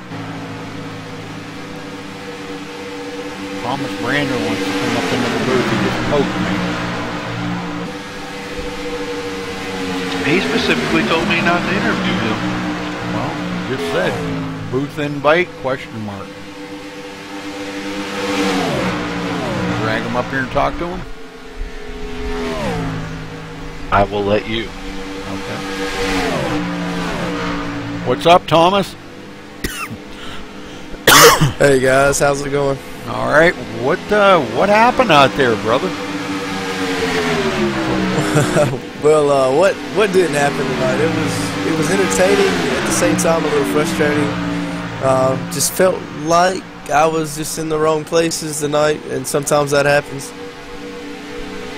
Yeah, I agree. It looked like just kind of like right there where you were at. It was not the right place to be, for sure. Yeah, and you were the one that got took out. But how was the racing out there before all that happened? By the way, Foley just took a ton of damage when he door slammed Schweikert. Two of them came together. Yeah, all down the right side. Yep. Thomas? Yeah. How was the back racing to that out there point of the before racing? that? I thought the racing started good. We had a good few laps going. Everybody was pretty aggressive tonight. I think a little uncharacteristic of what our league has usually shown at the restrictor plate tracks. Had a caution early, a pretty big one. We were lucky enough to get through with minor damage. Car was fast. Got back to a green flag run, and me and Crabtree ended up reeling them guys in. And I'm still not sure what happened there that got me turned around. I don't know if somebody slid up the bottom. I know the cars were starting to get pretty tight with the new tires. I know none of us are really taking any. We're just taking fuel, getting off of pit road as quick as possible. But it was fun while it lasted. It's just one of those nights. Hopefully this is going to be a good finish here. Like I said, we got about 4 of them together that should put on a heck of a show, though. Yeah, it's been pretty interesting to watch these front ones up here. And I hate to just put the camera on these guys, but man, I'll tell you what, they've been back and forth, and Foley trying to hook up with Crabtree. Crabtree just took a dive to the inside of Schweikert there. I don't know what was up with that. And then Schweikert took a swing at Foley, so I don't know what was up with that, but man, I'm telling you what, these guys are really going after it out here. It's like a bloodbath going on. So It's starting to feel like a short track race. yeah, pretty much. That's a great analogy. That is exactly what it felt like out there. You were getting pushed around, you're getting bumped. It was short track racing at 200 miles an hour, which is fun until you get the bad end numbers. There you go. It's fun for a minute. It's all fun and games till someone ends up in the wall. Exactly. I've heard over a radio channel though that the 40, the one car wasn't happy with the 40, so I don't know if that's probably got something going on with what you're seeing on the track right now. No, he's not happy with Johnny Reed Foley. I think he's mad at the 3. I think he's mad at the 40, and I think the 40 has got a little bit of a chip towards the 1 right now. So we may see this front 4 getting wrecked out yet. That's highly possible. I would not doubt it. The way these guys, I just hope as a fan now, I would not mind seeing a caution get these guys back bunched up, but that's the fan side of it coming out. I got one of the admins real handy. I think there's debris in turn 3. I saw that all night. Here Here we go again. Yep. There's Crabtree and Schwager going at it. Oh, Crabtree gonna get by him, it looked like. Yeah, and Schwager tried to shove him, make sure he stayed down low there. Wow. I'm telling you, this battle's not over. Oh no. And that lap car right in the middle of it, Crabtree. Yeah, he's pretty cagey little driver. He'll do something that'll show you just how displeased he is with the way he's been getting talked to in a race lately. And At some point, sorry, go ahead. Rando, I hope you're paying attention to all this. Oh, I'm watching every second. Taking notes. And another thing to notice here, guys, is just the tires are going away. I mean, this new tire build, this car is extremely tight entering the corner, which is making it, you know, a more interesting race. I love the way it felt in the car, but you can start seeing the cars push more and more and more as these laps keep going off. Yeah, we were talking about that before the race there, that Roger and I both been out practicing with you guys, and I'll tell you, man, it's Roger put it the best that I've heard it yet. The car felt lazy going into the turns, like it didn't want to turn. Absolutely. That's the new tire model for you, though. Yep. Here we go again down the back stretch. Here we go. I got a fender on him. Now what's going to happen? Oh boy, he's up under him. He didn't want to give it up. I promise you that. Oh, he slams the door on Cole. These two guys are going to wreck before this race is over. I can see it already. I'm telling you right now, all these guys are going to end up watered up in the fence before this is over with. If it doesn't stop. I mean, it looks like they're having fun. You know, maybe they're making it into fun. I don't know. I can't hear what's going on. You know, I can tell you right now they're not making it into fun. I know the personalities of a couple of these guys. Okay. I totally agree with Randall there. I think this is just, you know, not happy with how you were raced early. Yep, they're gonna race them this hard all the way to the end. I came to Talladega to watch a super speedway race, and a barroom brawl broke out. Yep. Well, I'll tell you. I mean, that's all that we have left is for everybody to stop the cars in turn 3 and just crawl out and start beating on each other. It's all that's got to be left. There's a slow car, Thomas Keene car, dead going through 3 on the apron. It looks like he's trying to make it back to pit road, but we're 3 to 4 laps from pit stops again, and even that could be interesting this much. Yep. Yeah, with all four of them coming down pit road together, oh boy. And again, I'm going to keep stressing these tires, but the older they get, and I'm sure these guys aren't putting any on, the harder it gets to slow them down, the slicker it gets off of pit road. It's just, you know, it just keeps building and building. Oh no. Blocks. There we go. And you guys are really, really trying to, that was just a bad block. That was a terrible block right there is what that was. I mean, I'm going to call it spade a spade. That knocked Foley's momentum right off of the charts right there. Yeah, he's got to get back to the bumper of the 40 car, and then they got to go do it again. Man, these guys are just, this is short track racing at Talladega. This is ridiculous how much contact is going on out here. Yeah. It's entertaining as heck, don't get me wrong. Yeah. But man, this is ridiculous. We're down to 13 cars left on the track, and I'm not giving anybody else any camera time here, but how can I? We're not doing anything. We got 7 cars on the lead lap. Yeah. I wanted to go back here, though, and check on Logan Sheets and David Rattler working together here. Logan, last one on the lead lap, 31 seconds behind these guys. Him and Rattler have been working together and maybe trying to get Logan Sheets. I don't think that's too much ground to cover. 31 seconds is a long haul. That's 3/4 of a lap. It is, Rudy, but at the same time, you got to think right now, just stay on the lead lap. That's got to be their main focus. You don't know what's going to happen. Get this field bunched back up, and you know anything can happen at that point. Yes, sir. What I wouldn't do to be even out there right now. I hear you, brother. My car's not dented up. Can I go? Can I borrow your car, Roger? Sure, why not? Yeah. We've got 3 of them working together here. Galen Gidman, Nathan Sedlick, and David Butterworth working together. Them 3 trying to stay in the grasp of each other. And somebody right there with them. I can't make out that car number. Number 14. Yeah, It's like- Greg Slate. So that's good because that gives the 2 and 2, so they each have a teammate to work with. So, but Galen Gidman bringing them around here, and just a note, the whole back end of that car's gone off of Galen's car.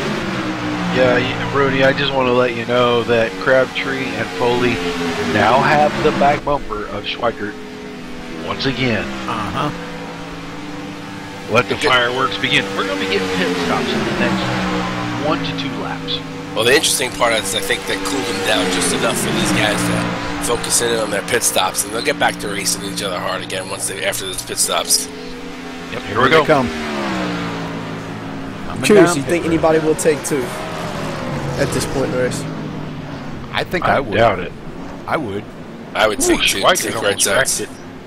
Yeah, Schweikert, I don't know if he made that or not, or if he got a penalty. They've definitely brought the handling back into Crabtree's these cars taking on super tires. speedways. I agree with that call. I do too. Schweikert still not taking any tires. Clintock coming out first. Foley That's second. He got a penalty. Oh. Who, Crabtree? Schweikert. Oh, okay, because Crabtree took a long pit stop too. Yep, I'll bet you they They both both got. may have gotten a penalty because they were right on each other's bumpers. Well, that might be good for Foley and them guys up front because they're going to have quite the lead coming off of pit road here now. Now I do need to interject that I was pretty sure that one of the main rules was to enter on the backstretch here, and I just watched a 10 car roll around up in the first lane through turns 1 and 2, so I'd be interested to see if race control doesn't do that.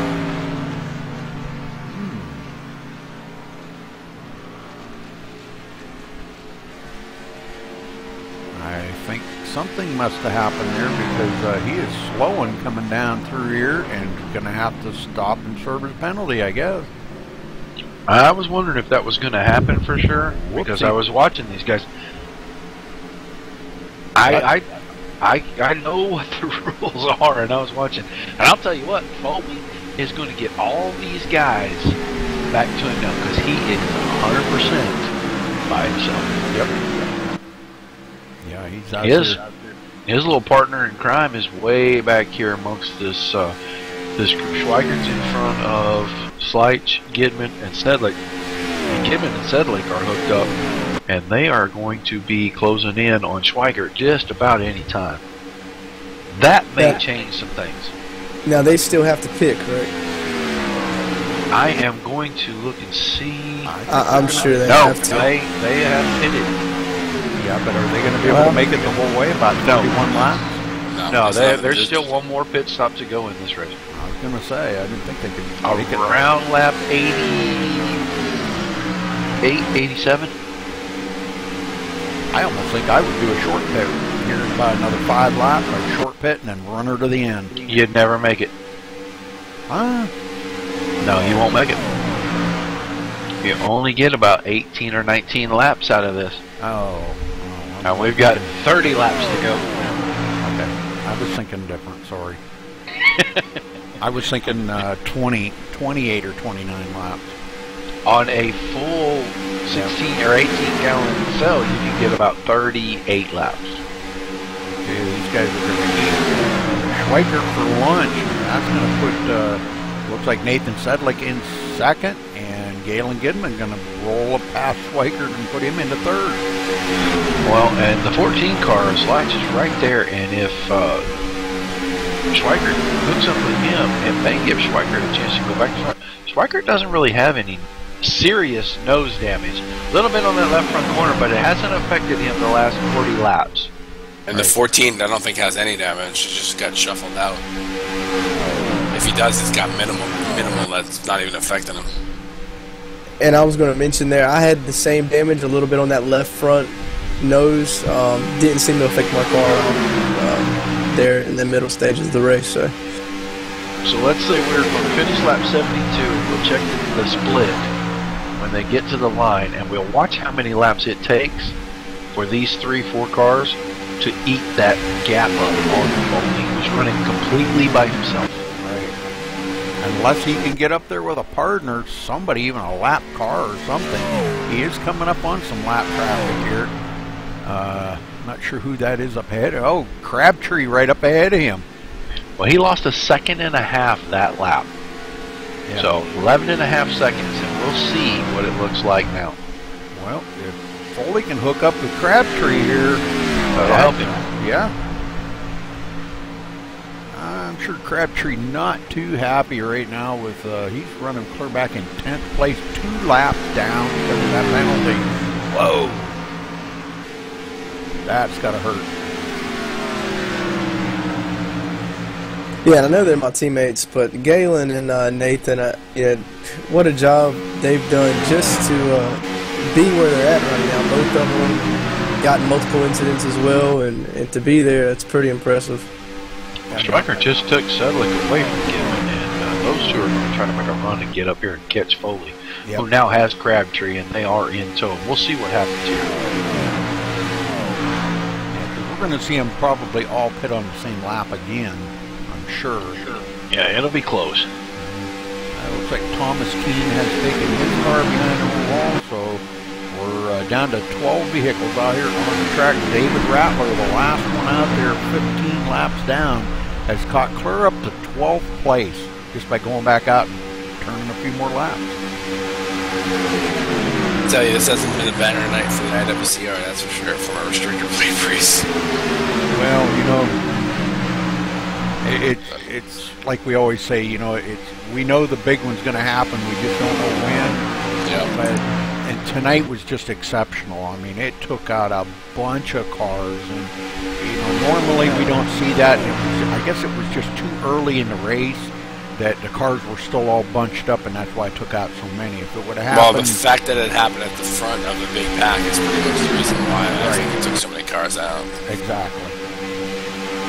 That maybe we're just making up for the Daytona race where we ran caution free, so maybe we're just trying to equal that out a little. So Gidman now right back up to Schwager with the help there of Greg Slate.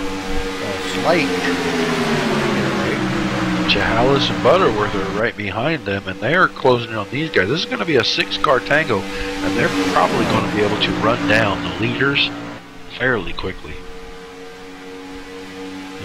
They can get up there, you know, again, this is a good day for Butterworth to be up there running in 5th like that. I wanted to go back and check on Logan Sheets way back here, still hooked up with David Rattler, but Logan running in 6th, Rattler running in 10th, or 12th, I'm sorry. But those two working together, so we're seeing a lot of lap cars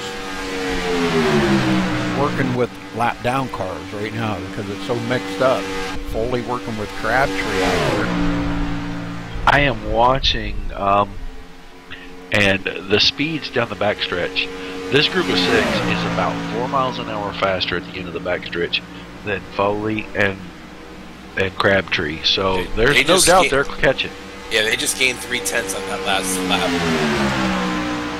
But now, yeah, because they just got done switching up here. But now, with pit stops coming up, anytime from the next 6 laps on, if anyone pits, they can make it the rest of the way. After lap 83, you're good to go. Now, I'm curious to see if anybody throws a strategy in there, Roger, or not. Yeah. Earlier. I don't think you can. I don't think you can go before maybe 82, but you can't go any before that. You just won't make it. You can't pedal the car enough and stay, you know, in contention, because when those guys pit, it's probably going to be fuel only, and that's just, you know, 6 seconds max. So the question is, do you short pit once you get in that as soon as I'm in my window, I want to be done. Yeah, me too. That's the way I'd do it. They just lost a couple more tenths to Nathan Sedlick. Foley did. Now down to 8.8 seconds. Holy smokes. Even with that said, Rudy, you got to believe that right now you don't want to be sitting anywhere else than the seat Foley's in. I believe this race is worked out in his favor. As long as the 40 car of Crabtree decides to maybe pit with him when this last pit stop occurs, I just don't see anybody being able to catch the 3. Yeah, I'm pretty sure that has already been worked out, and that is what we will see in the next 5 laps. Is those two will come down together and head out together and see if they can't hold off this charging pack for the last 15, 16 laps of this race. Speaking on that, if you come to a restrictor plate race, I believe now anybody that's been in our league long enough, if you can find yourself around that 3 car, you're going to have a good run. Because this guy, Foley, just has a knack for these restrictor plate races, and I tell you what, he's got himself in another great position again tonight. He started shocking this field pretty much. He started all the way back into the 8th position, so from, you know, 0 to hero basically tonight. It's an amazing run. We're still staying out there 8.5 seconds ahead of Nathan Sedley. So maybe losing a 1/10 or 2 a lap, or maybe 3/10 a lap or something. But these two up front here have been switching and switching and switching just to keep them cars cooled off. They keep this up, they'll gain some time on them, and you never know what happens when they come down pit road. One little tiny mistake, a speeding penalty, or get a little loose or something. Anything can happen still. Yeah, which we've already seen that on a couple of drivers. Although the 2 guys leading in front, I highly doubt that'll happen. Well, that's how Schweiger got out of that bench, just because he got himself a speeding penalty. Like Brian McClintock, McClintock, you know, 40 seconds backwards. He was in that lead group before we went into pit stops. Yeah, he got there all by himself. They're probably going to get it under 7 seconds, under 8 seconds coming by this time, I would think. That's about a second and a half every so many laps.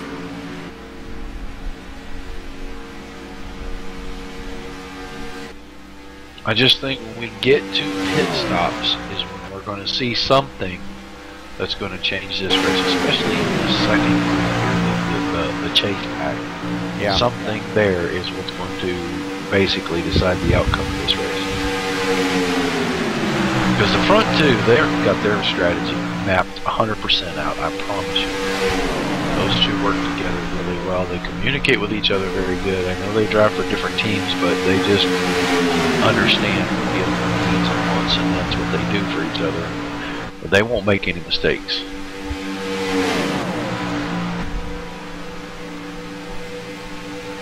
Looks like Brian Wolfson has taken his car behind pit road, so now we're down to 11 cars out on the track. 7.6 seconds last time by. On pit road. Oh yeah. Car. Yes, sir. I think this is a lap or 2 too early, personally. And he missed his pit stop. Yep, had to back up. I just said they wouldn't make any mistakes, and there he is. And now Crabtree's going to have to wait. That cost him a couple of seconds. Yep. Now we need to watch the front group. But Foley still had an 8.3 second pit stop. So. And these other guys will be in the 6.9 range. And I just heard Schwartz say they're coming in this time and the time after. Nathan Sedlick out front. Looks like he did lead that lap. So good deal. They're coming down pit road. No, staying out. Next time by. Okay. David Rattler. Logan Sheets is now in turn 1 coming up on the pit road. We had a couple of those guys in that pack. Butterworth and Schleich went in. Yep, and Butterworth, he did not hit his pit stall right. He's got to back up in his pit stall. That is bad. After that great run he's been having, that may hurt him a bit. Oh, man. Back up here, 3rd, Galen Gidman. Man, I can't believe he's running this good with that whole back clip gone off that car, Roger. Now we got pit stops coming. Here we go. Front pack coming in. I'm having a hard time believing that Schweikert wasn't speeding again. Well, it was close. It was definitely close, Roger. Maybe he was. Yeah, maybe not. Maybe he got it worked on. Boy, he sure looked like he got in there hot, though. He might have got her wore down enough. It was close. Let's see if he has to send We'll her. know. Yep. Yeah, we'll know soon. He's revving that engine. He's gonna go. He's gone. Yep, he's gone. Tire. He never took. I don't think he took tires the whole race. I never seen him change tires at all. Now, all four of those guys. There goes Foley and Crabtree, blasted by. Now I'm curious to see when we go by the strike this time, when these guys get it up to speed. Now they got rattled and joined this group, but I'm curious to see how much of a lead if they lost or gained from the pit Rattler's stops. car slowed. Is it? Yeah, he might be out of gas.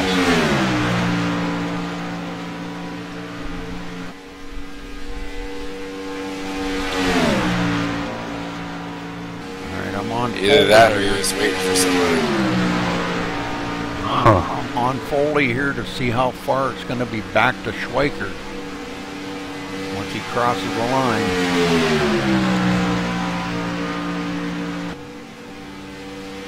I know that's not the right time. It's 6.6 seconds. 6.72 seconds. Oh, it is. Yes, 6.8 seconds. Man, they got up to speed 14 really to quick. go. And that pack thinned out. It is just now. Schweikert, Gidman, and Sedlick are the only three in that pack. Those other three cars are no longer part of that pack. But that mistake from Butterworth, that cost he and Slight, being in this group, and the other car that was in this group is no longer part of it, Zach Chahalis. They are coming up on McClintock. McClintock is just now a lap down. We'll see if he tries to hook up with Schweikert or not. Well, that would be good if he would join them, the four of them. That would benefit the odd man out in that group right there. Because they're definitely an odd man out right now. And there went Chahalis on the apron. Looks like Schweikert is planning to hook up with McClintock right here. And that whole situation. Sorry, Thompson, I didn't cut you off, but I was gonna say it's a shame that whole situation kind of worked out the way it did because we were having a really, really interesting battle there for the lead before. Now 13 to go this time by, and we'll see if they made a gap because these guys slowed down to pick up McClintock, or if Foley and them are just a little off the pace because both cars have damage. Well, they're now 7.3 seconds. 7.4 seconds. Yeah. Get up here to Galen now and see how. 7.4. Yep. Them slowing down, they lost almost a full second, just on that. For Schweikert, that was really the only move he could make. I think you'll see him and the 10 separate a little bit from the 94 and 35 here.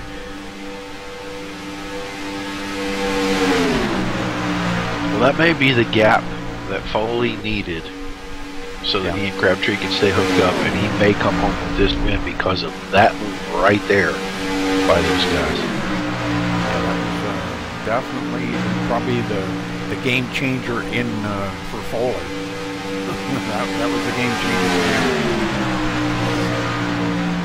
changer. They only made up a 10th. So they're going to have to make up about a half a second a lap. And I just don't think they can make a half a second a lap right now. Yep, you gotta be looking for the yellow flag for anybody else besides Foley. Well, McClintock, he's sitting as the lucky dog right there. He definitely would like to see any time I'm out now. The only way these guys could catch up is the second that Nathan gets hot. Galen's got to drop to the back and just keep switching and switching and switching. Yeah, and I'm listening to the radio chatter, and they are working those details out right now. Well, they should have been working this out about 6 or 8 laps ago, and start as soon as everybody got together coming off a pit right there. They should have been working out the details and got this together. Well, I'll tell you what, the 4 of them could have reeled them in really easily. Rudy, I don't know if I agree with that 100%. Just with the damaged cars that you have there, and looking at how strong Foley and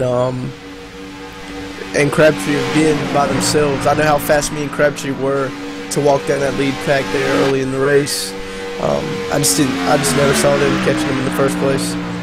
And especially when you get down here to 5 laps to go, it's not going to be let's work together to catch them. It's going to be, okay, who wants second, who wants third, who wants fourth. They just gained 2 tenths on that. And 2 tenths is not enough. They needed a second that lap. Because they're at 10 to go right now at 7.2 seconds. Yeah, not enough. I just think they're out of time, and the only thing that probably will change here is either the 35 or the 94 will not finish on the podium tonight. I think the one car will probably end up either second or third out of this deal, and one of those 2 fast forward cars will end up not on the podium out of this whole mess right now. Yep. Galen's doing everything he can to try to stay up ahead and keep McClintock away from Schweiker. He's doing everything he can right now. It's the only thing he can do at this point. Yep. I'm going to predict right now, you watch with 3 to go, the 10 and the 1 will figure out how to get back together and make that run to put Schweiker on that podium. Well, I tell you what, I'm going to go the other way, and I'm going to say the 94 and the 35 figure it out and somehow come home second and third tonight. That'd be a heck of a finish for those 2 cars. Especially the 94.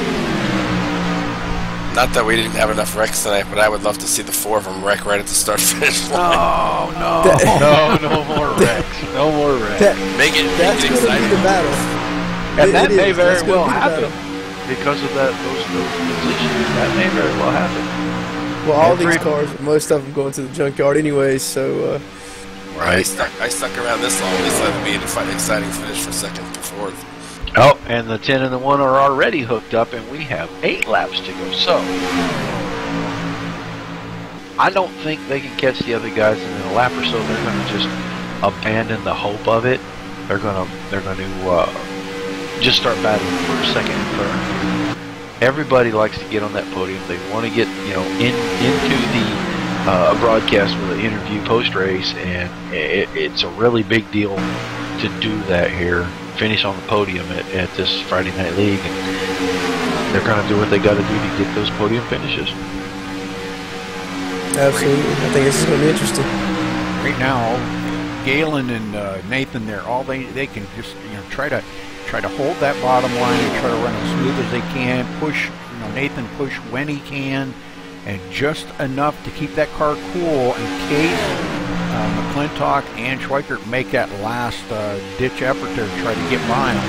Which it looks like they're maybe taking a peek on the outside right now. Well, here's the factor that I was almost reluctant to mention till now, but I'm gonna go ahead and mention it. The 10 car is a disposable tool right now for the 1 car. He can crawl behind the 1 and push until that thing blows up. Yep.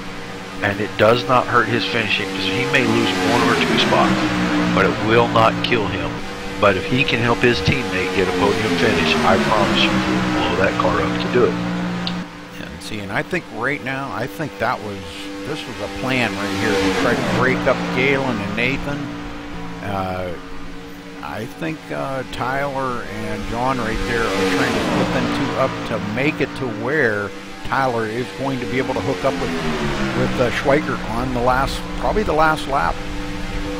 Well, I think of all these 4 cars right now, Sedler really does have the best of it. Yeah. He has the least amount of damage in his car. He is the best out front for this group. They make time when he's in the lead. So the smart thing for any of those 2, 94 or the 1 car, would be to get on his bumper with 2 to go and just push it until the engine expires. Yeah, and the 94, talking about Galen, I know early in the race, when he got the last car in our little 4-car pack, he lost us. So I know it's key for him right now to make sure he does not fall to that last car in this 4-car line.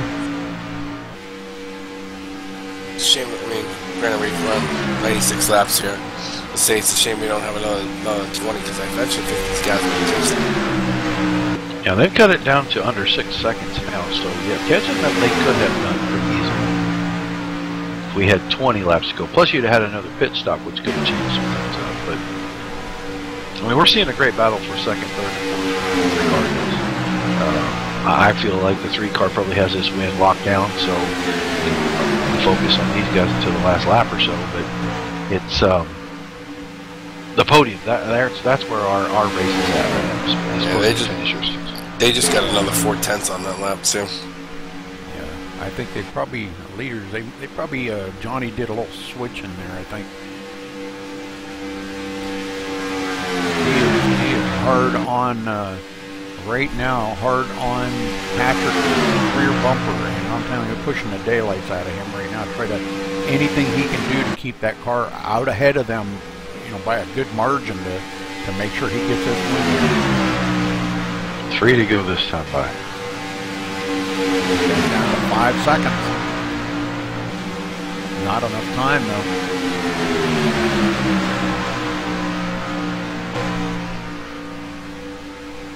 Here we go. Nathan and Galen. 10's going to work his way in behind the 1. Yep. He's going to push him around these guys at the end. Here's what's going to get interesting. Is there going to be some blocking? Is there going to be some protecting? Is that really a question? Yeah, right now it really is. I'm sure I know the answer. And you're just not going to share it with us right now. No, I'm not. Because if it doesn't happen, I may have given if it does happen, then I just look, like I'm prognosticated here. We're gonna have some square dancing here. We're gonna do some dealing with our partners. Yeah. 2 laps to go, and these guys 4.8 seconds behind them. This is where the battle's at right now. That's where we're not staying on the leader. But I was gonna say, Rudy, I wonder if the 10 fell off back there so he could get a good run to push the 1 there. I don't know if you noticed that he dropped back a little bit. Yeah. I think the 1's going to drop back to him so they can get a good run. Yeah, that's when Nathan's going to have to do the mirror driving and just let Galen run the bottom line and protect both of their positions. Well, I think we're fixing to see it here in just about a minute because they're coming to take the white flag. He did not protect him. He went ahead and let him have a little bit of space. That was a bad choice. He needed to get up there and break his momentum because Schweikert's going to end up out in front of this. The 10 will push until he blows up unless they separate. Well, Nathan better get right up under the bumper of that. They better be doing some wheeling. They need to move over and catch that side draft and break the momentum of the 10 right here. And they're not doing this. They're not touching each other. Coming around here out of turn 4, Johnny Reed Foley pushing the daylights out of Patrick Crabtree for the win. Can't see what's going on back there because Foley's going to take the win here at Talladega. Oh man, what a win for him. Good job. Okay, he takes a win. We're going to go back here and watch second. Schweikert and Gidman battling it out. Oh, almost a wreck. Schweikert getting it over Gidman. Woo! I don't know about you guys, but man, that was an exciting finish. I was hoping they wrecked. And with a bang, I always say. What a job by Foley though. Again, I mean, what is that? 2 out of the last 4 restricted plate races we've had, he's came home in the win. The guy just knows how to get it done on the super speedways.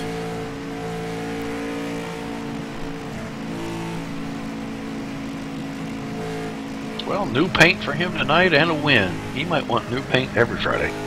Oh God. His painter's going to be hard at work then. His painter's going to quit his job.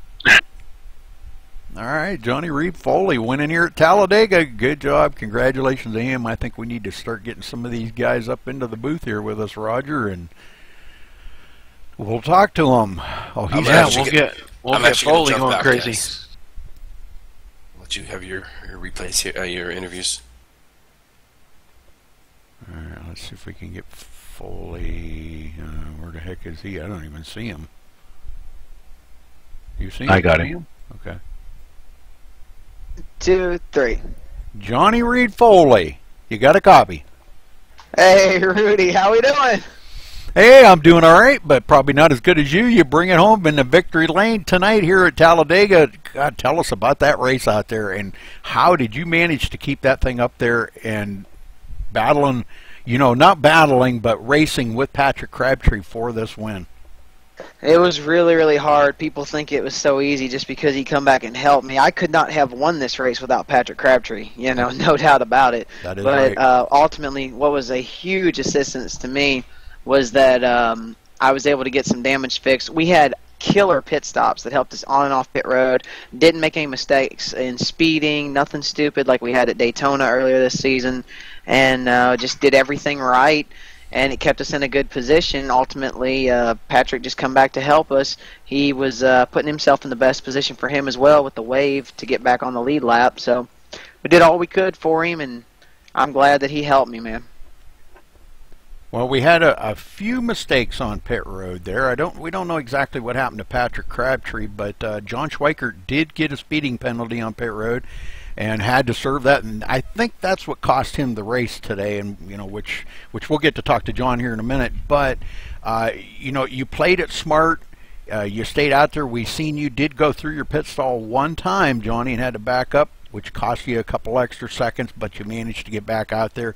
So it was just great to see in victory lane today. Wow. I mean, I don't know where this is going to put you in the points, but maybe you can tell me a little more about that. I'm not sure. It puts us in the chase, Rudy. If we just show up now and stay in the top 15, we got to win. We should be in the chase, and that's huge because, honestly, people know I don't get to all the races. I get to every single one that I can possibly make. Sometimes I scramble in here like I did tonight where I made it just in time to race. But ultimately, you know, it's not always a guarantee. So this means that providing we continue to finish strong, we're going to be in the chase, and I think that's amazing. Well, we were talking about the new build here and how the car kind of felt a little bit tight in the corners. How did your car feel for you tonight? Thing would not turn. I don't care if I hung from the side of the left side of the steering wheel. This thing would not turn. It was so tight. But ultimately, what killed us is racing hard there. Schweikert and McClintock, we had an incident where I was following McClintock, and I guess like John will talk about it a little bit more, I'm sure. I was just following in line, and I didn't want to go all the way to the bottom because I don't like it down there. It gets really, really rough. And so, like, I was just following in McClintock's tracks, and I think McClintock and Schweikert were trying to get back together at that particular second, and they didn't realize I didn't go all the way down. And we made contact, and it tore the right side off. And from that point on, man, the car would just not turn. It cost us speed. And on that last stop, I got one of the best crews, that GFTL crew, man. They worked on the car, and they got just enough damage fixed that I was able to push Crabtree, and he was able to push me, and we were able to do our swapping and thing and not lose time. If it wasn't for that last couple seconds of damage they fixed on that last stop, I would have never won this race. I would have ended up finishing 5th, 6th, who knows what. Well, I'll tell you what, we weren't on you and Crabtree too awful much up in the front because the battle was intense. Back here for 2nd, 3rd, and 4th, we could not get off of that battle. They were back and forth. I think there was a little bit of work going on together there, but which we'll find out in a little bit. But a little bit of teammates, a little bit of partnership. We had a lap down car in the mix with them, and it was really making it interesting. Cars that had a lot of damage, some had minimal damage, and some didn't even have any damage. So, but anyhow, Johnny, you bring it into victory lane tonight. Congratulations to you. Anybody you want to say hello to or give a thank you to? I want to give some huge shout outs, and this is a really long list. You know, I thank you. First off, of course, to my team, GFTL.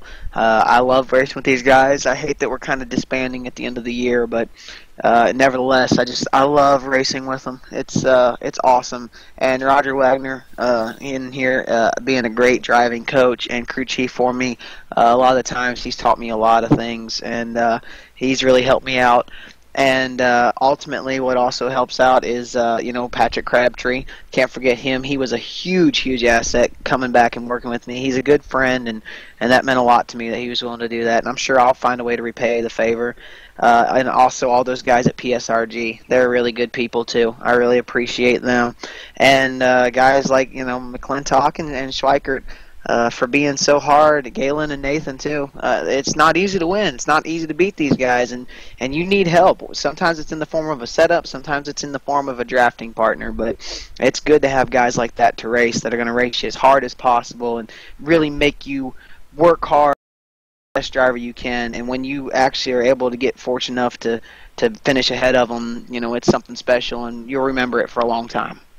Well, one other thing I wanted to mention, though, Roger said you had a new paint job coming in tonight. Do you think maybe that might have helped your luck a little bit tonight? Oh, I think that thing was beautiful. I bet it looked good when it got underneath those checkered flag tonight. I bet it looked awesome. Oh, it did. It did. Well, he's wondering now if you're going to want a new paint job every Friday night.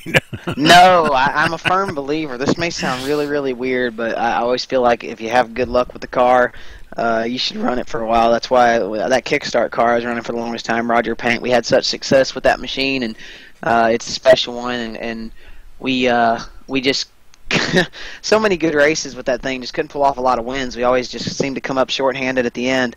This one, it's 1 for 1 in the IWCR races, so we're going to put it on a shelf, and we'll bring it back out next week, hopefully, and see what we got. See what we got for everybody next week. Okay, Johnny. Well, thanks for talking with us, and again, congratulations on a great win here tonight at Talladega. All right, thank you, Rudy. Roger. John Schweiger.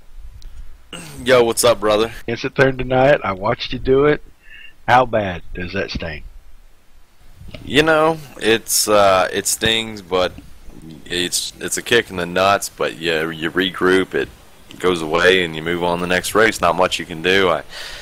I made it sure I was trying my best not to make mistakes on pit road, because it just seemed like the brake bias was dialed too far to the rear, and you can't really change it on fixed sets, and so you're wheel hopping pretty bad on entry. And I saw Crabtree just a coming, and he got in my head on pit road entry there that time, and I let off the brakes just a little bit and then got back on him hard, and it was all she wrote. I think I was like 63 at the line and tried to whoa it down, but it already had the flag in hand. Yep. I thought, man, he got in there, and I thought you got in there hot on the last one too. And I went back, and you barely got her under 55. But you know, once you guys got through that, and you and Sedlick and Gidman all hooked up, and then picked up McClintock there, you guys were actually making up some time. And I'm sure, knowing you, until the last dog is dead, you were really trying to catch the guys up front. You weren't trying to give up on that. At what point did you just decide, I'm just going to go with my teammate and try to get second or third here, and I'm going to forget about trying to catch the 3-car? When we came out of the pit stops, I mean, I had my mind made up. I looked where Tyler was. We'd been working all night after a lot of my team got taken out in that big wreck on lap 10, and I knew if I didn't have somebody, Sedlick and Galen would just go off and leave me, so I had to have some help. And immediately then my mind was made up, but I still wanted the effort to try and run them down. And you know, Nathan and Galen did a heck of a job, and I know we probably could have gained even more ground if Galen's car wasn't tore up. It was just everything we could. We worked really well together. I mean, it was a fighting effort, and then you know, there were like 2 to go. It was on. It was like there's no chance of catching them. We might as well race it out. So me and Tyler just hooked up and at least pulled out the second for the WCR group. Well, take me back a little earlier. There was a lot of close quarters physical racing in the middle of this race. In fact, we were in the booth here talking about it started to look like a short track race at a super speedway. What was going on there? I thought everything was going pretty smooth and a lot of give and take, and then I went back and I seen the tape on the replay. Tyler was coming up to help me, and we were going to pull back in front of Johnny, and Johnny was just following him. I wasn't expecting him to be right there and look like we just touched. And you know, when you're inside that cockpit, it's a whole different attitude and what you see and feel compared to looking at a replay. So after that, it was game on because it tore up my left front fender. So there was no inches given, and it was pretty aggressive. I mean, I hated that it was like that on lap 40 or 50 that it was in, but you know, looking back, I mean, I guess it made good TV. I do need to go have a word with Johnny and kind of apologize for some of the moves I made, but you know, life moves on.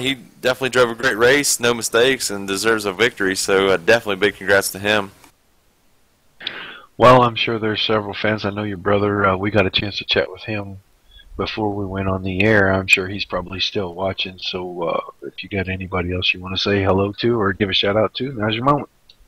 Yeah, you know, love him, respect him. I mean, it's my brother. I mean, he's everything to me besides my wife and kid. And he was fortunate. I was fortunate enough that he was able to get up, you know, 7 hours ahead of us and where he's at, and watch us and hang out with me on TeamSpeak and talk to the whole team. And I mean, it's just one of the moments that you just cherish, and I really loved it that he was able to hang out with us. I mean, big shout out to him.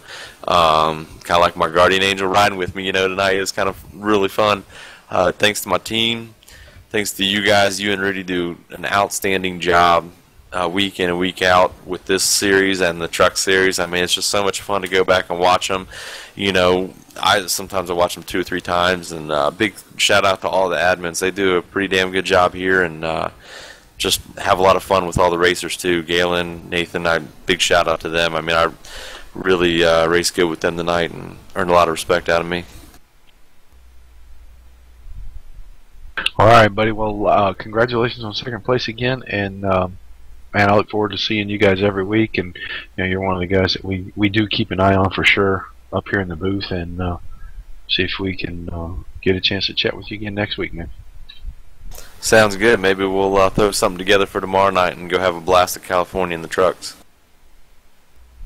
All right, buddy. Rudy, you got Galen Gibbon? I sure do. Galen, you got a copy? Yeah, I got you. Well, Galen, tell us about that race, man. I'll tell you what, you had a lot of damage on the back of that car, and for some reason, I don't know why, but trading paints is really messed up or something. I don't know. Your car, you finished across the line, it was all white. But anyhow, how did you manage to keep that car with, there was no rear clip left on that car. How did you manage to keep it up there and bring it home third tonight? Good friends and a lot of luck, really, is all I can say. Anytime I got to the back of a pack, I just went straight backwards. One pit stop, I gained 4 seconds on the group in front of me in one pit stop, and that kind of put me where I could be in a pack big enough to not really be in too big of trouble from then on. But I don't know. It was weird. I really can't tell you. Well, after all you went through there in that, and where you got that damage on that car, did you think that you was even going to get close to getting up into the finish and in the top 3? I mean, did you ever think that? Not till just after the second to last pit stop, so I guess it would have been about 20 or 35 to go.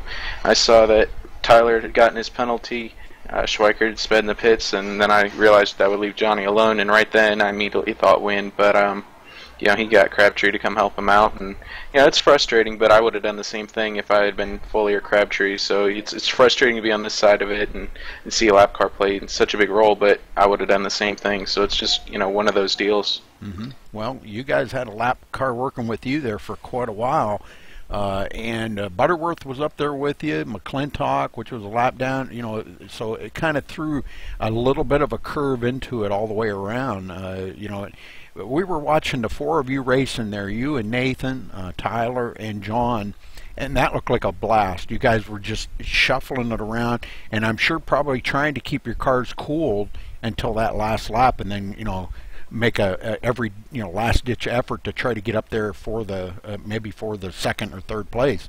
But you managed to keep in that 4 pack with all that damage, and that was just amazing to watch, Galen. Bringing home third tonight, that's a great job.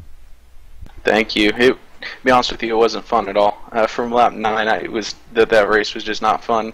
You know, it was so stressful trying to stay up with a pack, and there was an incident towards the back right after a restart where I had to get out of the gas for some guys that were wrecking, and then by the time I got back on it, I'd lost the draft, and you know, and then with the slow car, it's hard to catch back up. So I got a lot of help from other people, and you know, managed to get back to the front. I was leading that little group we had with 2 to go, and I knew we weren't going to catch them. And I just said to Nathan, "Well, hey, bud, I'm not switching anymore. Just so you know, don't get that thing too hot, because I'm not going anywhere." So yep. Yeah. Well, it was still a great race to watch, and it looked like you guys were having a blast. So it was a weird race, easily the weirdest I've ever done. I mean, I finished third, best finish this season, whatever. Yet I'm more frustrated after that race than I have been yet this season. So it's just, I don't know, one of those weird deals. All right, Galen. Well, anybody you want to thank? Yeah, I want to thank Nathan and Thomas. Thomas had some bad luck tonight. Travis was coming out and got totaled in that first wreck, so hey, his night was short. But I want to thank Nathan for all his help. Thomas was there till he had some unfortunate luck, and I want Schweiker could have taken Nathan and left or whatever, but he decided to stick back, and we all had a chance to win, so that was kind of cool. I know there were a couple other guys that helped me throughout the night. I cannot think. Oh, Logan Sheets and I worked together pretty well there for a bit. And congrats to Foley on the win. I know it means a lot to him. All right, Galen. Well, thank you for talking with us, and again, congratulations coming home third here. All right, thank you. All right, Roger, let's run down through some stats here real quick. I just want to mention John Schweikert did lead the most laps tonight with 48 laps, so good job by him. And we only had one caution tonight. That was on lap 9, so that's a big one. Yeah, the big one. And 17 lead changes. That's pretty awesome for Talladega. Considering how spread out we got after that caution, 17 lead changes is a pretty phenomenal number. Yeah, it sure is. Sure is. All right, well, Johnny Reed Foley coming home with the win here tonight. Schweikert finishing second. Galen getting in third. Nathan Sedlick with a fourth place finish. Logan Sheets fifth. David Butterworth sixth. Great job by David, man. He finished in sixth place. That's amazing. On the lead lap. On the lead lap, yes. Tyler McClintock seventh. Greg Sleich in eighth. Patrick Crabtree worked with Foley there for the longest time, finishing ninth. And Zachary Chehalis, your top 10, Roger. David Rattler, after a fairly dismal start to his event, manages to come home 11th, 16 laps down. Brian Wilderson in 12th. Keith Shaner 13th. 14th to Thomas Keene. Thomas Brandner in 15th position. Ken Worley 16th. Christopher Perriman 17th. 18th to Donald Stewart. Thomas Lee 19th. And Travis Townsend in the 20th, Rudy. Evan Matviecko in 21st. Jeremy Bazemore 22nd. Randall Drake 23rd. Matt Spangler 24th, Tony Pizarro 25th, Corey Wilson 26th, Travis Brown 27th, Michael Leiby 28th, and rounding out the field, Mike Vining in the 29th position. So, bad night for Mike. Very bad. Yeah, it was for sure. 7 laps. Oh man, that would just be a bummer. All that work you did and get out there and race it up in 7 laps, you're done. So, all right, well, congratulations again to our winner here tonight, Johnny Reed Foley at the IWCR Gen 6 Series, and gets his, I think this is his first win, isn't it, in the new season? It is, yeah. But it does give him the opportunity to be in the chase, providing he can finish in the top 15 in points, so he's got something to look forward to. Very good, very good. All right, well, thanks for tuning in here tonight at MaxSpeedTV, and we will see you, let's see, tomorrow night for the truck series here at IWCR. So in California. Oh, California. Ooh, yep. Cool. Under the lights, California. Nice. All right, it's going to be a fun night. So join us tomorrow night, same time, right here on MaxSpeedTV. See you then.